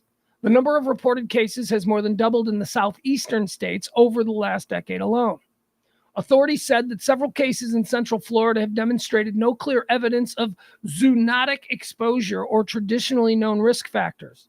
Well, what are those? What puts one at risk of leprosy? They also noted that they have reported a case of They also noted that they have reported a case of lepromatosis leprosy in the area in a male resident without risk factors for known transmission. I don't know what any of that means. I ain't smart enough. What does that mean? Leprosy is a chronic infectious disease primarily affecting a patient's skin and peripheral nervous system. It spreads through extended close contact with a patient who is untreated. Okay, so there's a treatment. The known symptoms of leprosy include discolored skin patches, thick and dry skin growths, the loss of eyebrows and eyelashes, muscle weakness or paralysis, and enlarged nerves. Serious symptoms, if the disease is not treated, can develop into blindness, ulcers on the bottom of the patient's feet, and paralysis and According to the World Health Organization, medical officials report more than 200,000 cases of leprosy every year. All right, what is going on here? So leprosy is still a thing? I thought it was totally not a thing, and now we learn it's a thing. Leprosy back in your life. Stay out of Florida. There's no reason to go to Florida. Say, you know what? Honestly, I know, but Florida's beautiful. Yes, there are parts of Florida that are beautiful, but I'm telling you, there's no reason to go to Florida. Southern California is far more beautiful than Florida. And you know what? It doesn't have the humidity. You know what Southern California has? Breeze. Southern California has breezes. That's the opposite of humidity. Humidity is just thick, wet soup, just hanging in the air. You're breathing it. It's hard to do anything. Florida sucks. Florida has humidity and bugs and leprosy, apparently. All right, what else do we have? Dog meat farmers face growing backlash. I'm not even remotely interested in that headline. Dog meat farmers. What? Okay. Who wants to form a punk band? Dog meat farmers. I like it. Yeah, man. You going to see DMF? Yeah, man. I love the farmers. No, I wouldn't want farmers. Yeah, man. I love the dogs. Yeah, I don't know. Whatever. We'd work on it, but good punk band name. Dog meat farmers. All right, so now I gotta click on it. This is what? This is gonna come from some foreign country, right? I don't want to say what foreign country I'm thinking in my head because then I'm a racist. But if there are dog meat farmers, I've got it. Geographically speaking, I'm looking at a certain part of the world. South Korea, ladies and gentlemen, there you go. I didn't say it. NBC News did. Not me. Not me. When they said that there is a problem with dog meat farmers, I may have thought a certain part of the globe, but I didn't say it. NBC did. South Korea. South Korea dog meat farmers push back against growing backlash. Dog meat. Would I eat dog meat? Would I knowingly eat dog meat? Okay, so if it was like, look, I'll eat a lot of things if it's cooked and it's prepared. Meat is meat, right? Not human. Draw the line. I'm not a cannibal. I'm not gonna do. I don't know when I can do dog either. Dog meat. Look, if I was starving, absolutely. For sure. I mean, if you're starving and you're dying and it's like a post-apocalyptic time, I'm eating my dog. Unfortunately, the dog that I got doesn't have an ounce of fat on her. It'd be like super tough. It'd be like awful. You're going to taste terrible when it all... I'm looking at the dog. She's laying on the floor. You're going to taste absolutely terrible. And they will come. Oh, it will come, Missy. Don't look at me like that. She's looking over her shoulder. Don't look at me like that. I'm going to eat you. It's not going to be good. All right, here's what it says. The dogs bark and stare at Kim Jong-il approaches the rusty cages. I don't want to go into this. Needless to say, there are dog farmers who make dogs for meat in South Korea. And, so if I were to go on TV and go, yeah, man, it's like, yeah, go to South Korea and get a dog meat burger, I'd never be allowed to appear on that show again. He went on TV and said that he can have a dog meat burger in South Korea. Meanwhile, news stories going around telling us about how there's an industry of dog meat farmers. Still a super badass name for a punk band. You know what? Let's jump over to Google. Let's just let's see here. Google Trends. Let's see what's happening in the world of Google Trends. Let's run through these. We're just freeballing topics at this point, folks. We don't know what we're going to get into. At least with the prepared show, I know what the topics are coming up, so I've already got some thoughts. Trending number 1, Sinead O'Connor. Sinead O'Connor, for some reason, everyone's afraid of an angry woman honoring Sinead O'Connor. I don't know if everyone's afraid of an angry woman, but I don't particularly care for them. I don't particularly care for angry, insert whatever you want right there. I don't particularly like angry toddlers. I don't like angry dudes. I don't like angry bears. I don't like angry wasps. Angry is really what I have a problem with. Harry Styles is apparently running around with an Olivia Wilde tattoo. I saw that trending. I didn't mention that, but he's trending here because Harry Styles, Olivia Wilde, that's the woman. Remember Olivia Wilde and Jason Sudeikis, and they were happy and they were in love. And then Harry Styles comes into their life because Olivia Wilde directed a film and Harry Styles was in the film, and then they started hooking up, and then Jason Sudeikis went into the toilet emotionally but wrote Ted Lasso. And season 1 of Ted Lasso, we can all agree, is like amazing art, but it came out of his romantic despair. Oh, just fantastic. And then Olivia Wilde and Harry Styles, they became an actual public couple, and Jason Sudeikis was like, well, I guess I'm Ted Lasso. I don't have Olivia Wilde, but I'm Ted Lasso, and that's pretty good. And then Olivia Wilde was like, I can't bother myself with this. I'm going to be a famous film director. And then the movie she made with Harry Styles bombed, and he broke up with her. That was great. Well, now he's walking around. Apparently, before the movie bombed and before he dumped her, which, F you, Olivia Wilde. I hope you're happy being dumped by Harry Styles. Apparently before that, this dummy went and got himself an Olivia Wilde tattoo on his body. And now he's walking around and he's showing it to people, or it's being seen. So he's got to be in.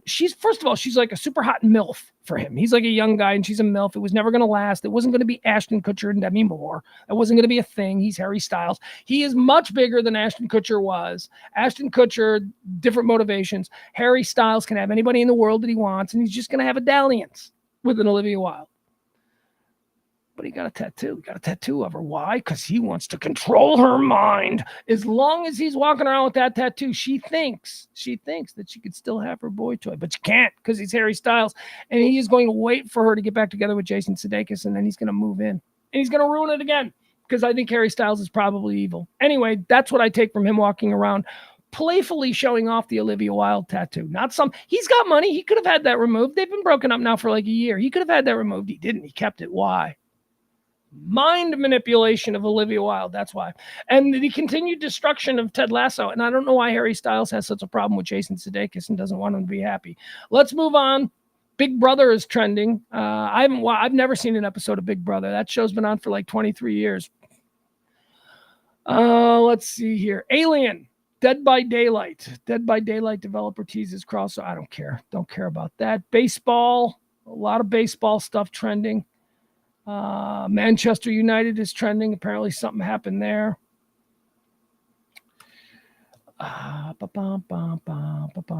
Guys, that's it. There's really nothing. There's a dog days of summer. There's not a whole lot happening.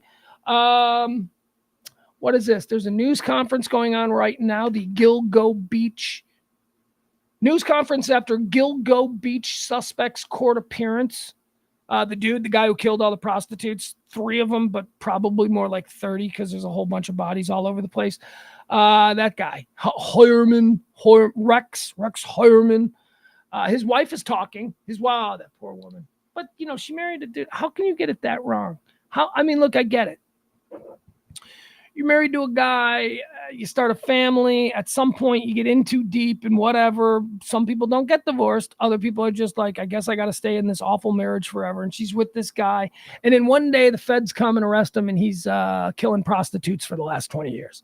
That has got to be like the worst kind of ice cold bucket of water dumped on you. So I do feel for certainly feel for the kids. Not talking about the kids. I feel for the wife.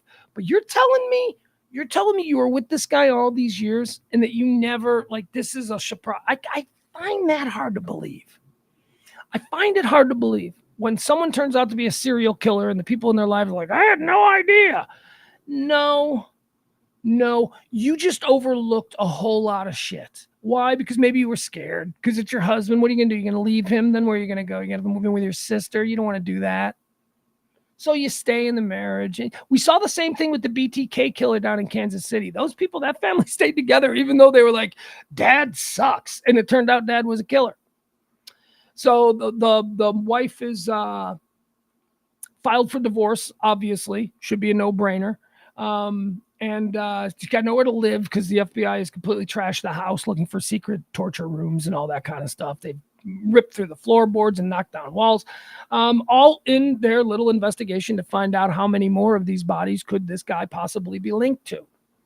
So he had a court appearance today. That's what we're looking at here. District Attorney of Suffolk County, Raymond Tierney, is talking.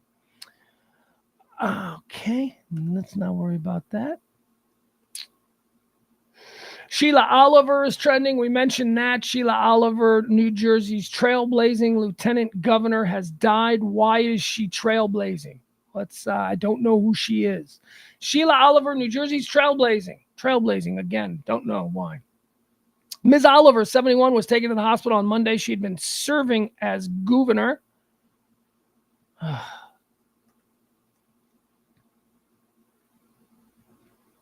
Oh, never mind. Never mind, New York Times. No. I'm not going to go. I'm not going to get trapped behind your firewall. I don't care. Oh, I do know one thing that I wanted to talk about. It happened at the end of yesterday's show. If you were with us yesterday at the end of the show, we saw that Frisco, Texas was trending. And I looked at it, and it was a police-involved situation, and it was the end of the show, and I hadn't had time to really sort of pay attention to the story, read up about it, see what exactly happened. But I did now, and so I figured we can bring that back. We can talk about that. So the video, here's why Frisco was trending yesterday, because a video, police body cam video from Frisco Police was released yesterday, showing an incident that occurred on, I think, is it the Sam Rayburn? Was it the Sam Rayburn or the Dallas North? I don't know. It was one of the tollways, so it's one of those two up there in Frisco. And it was video that showed a family being pulled over. They were pulled over on the side of the tollway. And the Frisco police officer, we were watching it from his body cam. He had his gun drawn, and he was screaming at them to get out of the car, put your hands up, blah, blah, blah. Being extremely aggressive. Okay, whatever. Sometimes you got to be aggressive. I get it, right? It's fine. I'm not taking issue with that. The air conditioner's making a little noise. All right, now it's good. He's just being really rough on these people, this family. He unloads the whole family out of the car one at a time. The son, there's like a teenage son, who young, probably like 12 or 13. He's breaking down. He's got a gun pointed at him, and he's now crying, and he's got his hands spread on the back of the car. And the father the whole time has his hands up, and the father is saying, what is going on here? What is going on here? This family obviously has no idea why this level of aggression is being taken against them. Well, here's what happened. They were traveling through Frisco with out-of-state plates, and the police officer ran. They had Arkansas plates, and the police officer ran those Arizona plates, and it came up that the numbers were to a stolen car. Did you listen to what I just said there? They were rolling through Texas in their car with out-of-state Arkansas plates. So the cop decided that he was going to run those plates and see, what he could find on them. And when he entered into the Arizona state database and put that plate number, the cop made a mistake. The cop accidentally searched Arizona license plates, and he came up with plates. That plate number issued in Arizona to Arizona plates was a stolen vehicle. However, the vehicle and the people that he had out on the side of the road with his gun drawn and all this kind of stuff, their plates were from Arkansas. A second police officer shows up on sign and runs the plates again and realizes these are fine. There's nothing wrong with these people. Turns out this was a father and a family, and they were traveling to a youth basketball tournament where the son played. The son. It was an incredibly sad situation. It's a sad situation. And given the times that we live in with a black family, there you go, buried the lead. I don't know if I mentioned it was a black family. Black families being dealt with in this way out of nowhere. I mean, they had no idea why this was happening. Get down, get down, get down. I mean, you see the video. And you feel free to go find the video. It's out there. I mean, you can understand why they're like, wait, what's going on? What's going on? What's going on? And the dad is like, I am a youth basketball coach. I am just trying to get to it. And the cop is like, shut the fuck up. It's like very, for like no reason. I mean, and it was a mistake. That's the thing. The initial cop made the mistake. The initial cop screwed up, and he knew he screwed up. And very shortly after, the second cop on the scene discovered the mistake. They were all apologies to the family. They were like, oh, hey, we're sorry. Funny thing, I accidentally ran you through the Arizona database instead of the Arkansas database, which is where you should be because that's what the plates are from. And it turns out that there's a plate number that matches this in Arizona that's a stolen vehicle. So that's what it was. A lot of people went nuts on the story. A lot of people, this is just another example. That cop needs to be fired. Fired? Really? It's a mistake. There's no sound?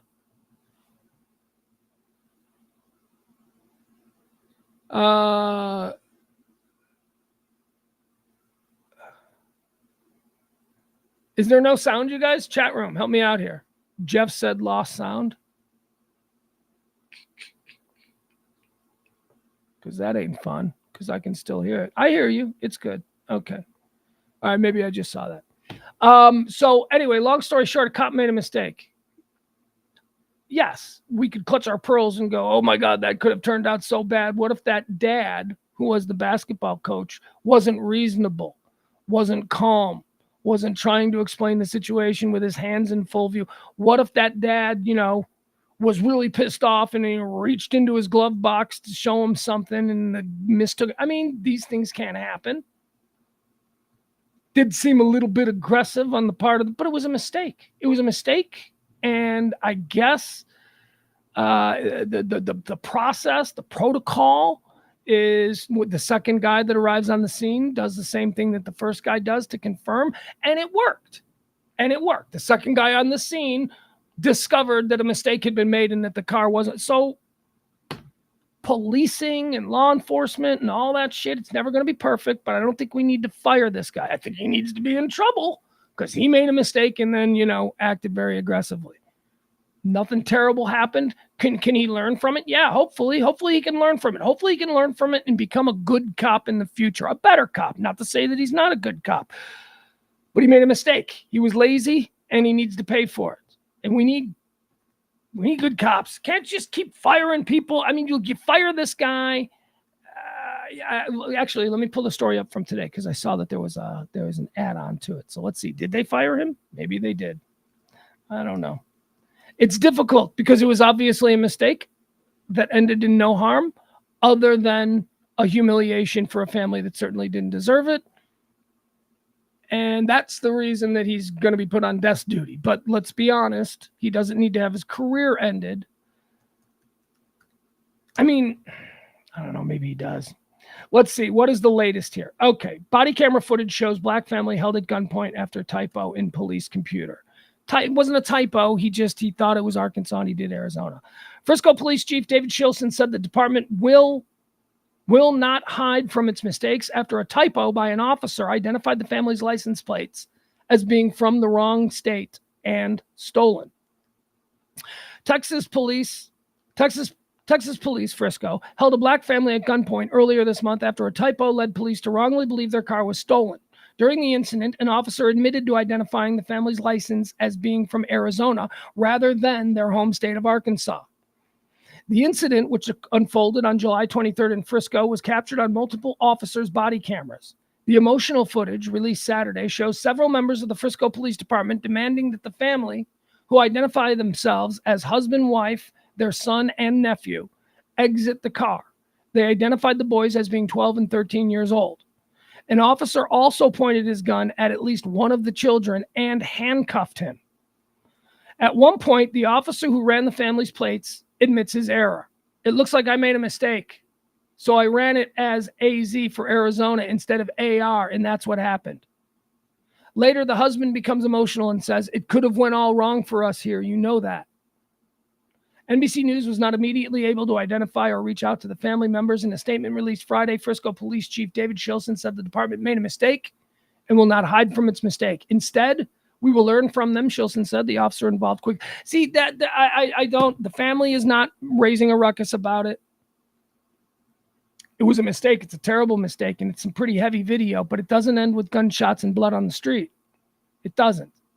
This is the way mistakes are going to happen. And if mistakes are going to happen, this is the result we want. Maybe desk duty, something like that. I like that the family doesn't seem to be making a very big deal about it. This story was posted 2 hours ago. It's by NBC News, so you would think that they would have the latest on it. All right, there you have it. That's why Frisco was trending yesterday. Apparently, yesterday around this time is when that video started to make its way, and everybody started to have hot takes on it, talking about how, all cops are bad, and look, there are a lot of bad cops out there. There are. Come from a cop family, grew up around cops. Half my friends' dads were cops. A lot of bad cops, a lot of dudes who become cops for the wrong reasons, but there's also a lot of good cops. Okay. So just because there are bad cops, just like there are bad dentists. Now, I understand that there is a greater cost to society with a bad cop than a bad dentist. So we stay more vigilant in that area, but not all cops are bad. I mean, I personally know 2 Frisco cops. Neither of them, I believe, I don't know. I guess I don't know this for a fact, were involved in that situation. But whatever. I mean, and again, I am a white 50-something-year-old man. My entire life, I recognize this. My entire life, I have been treated differently by cops. I get pulled over, I get treated totally different by a cop than, maybe a 19-year-old black kid would.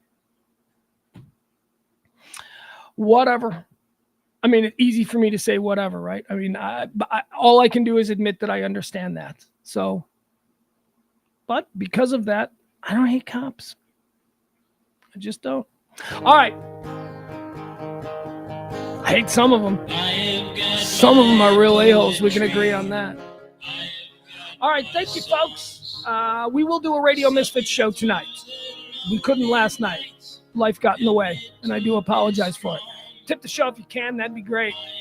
I heard a couple of you tip today. Thank you so much. We're trying to get past our goal for this week so that we can continue with a clear conscience doing shows throughout this.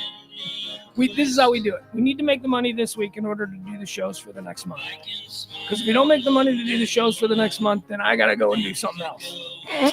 Which means we can't be doing these shows. So thank you so much to those who helped. And, hold on. What's the temperature currently? 103 degrees. Okay, so it's 103. That's good. Good times. So hot. Got a lot to do today, too. Got to run around. Don't want to run around because it's hot. All right. Love you guys. See you tonight at 9 o'clock for Radio Misfits. Myself, James Parker, maybe a special guest.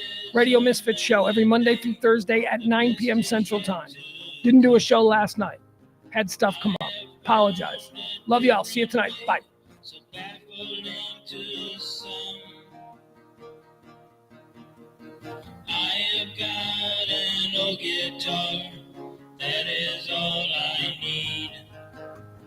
I don't need no 401, I don't have the greed. Down the road I'll travel, far from the comfort nest. I am on a never-ending quest. Tomorrow is another day, the best is yet to come. I have found a different way, so baffling to some. I can smile a little now, things are going good. I always had to be on guard, that is understood. Down the road I'll travel, far from the comfort nest. I am on a never-ending quest. I am on a never-ending quest.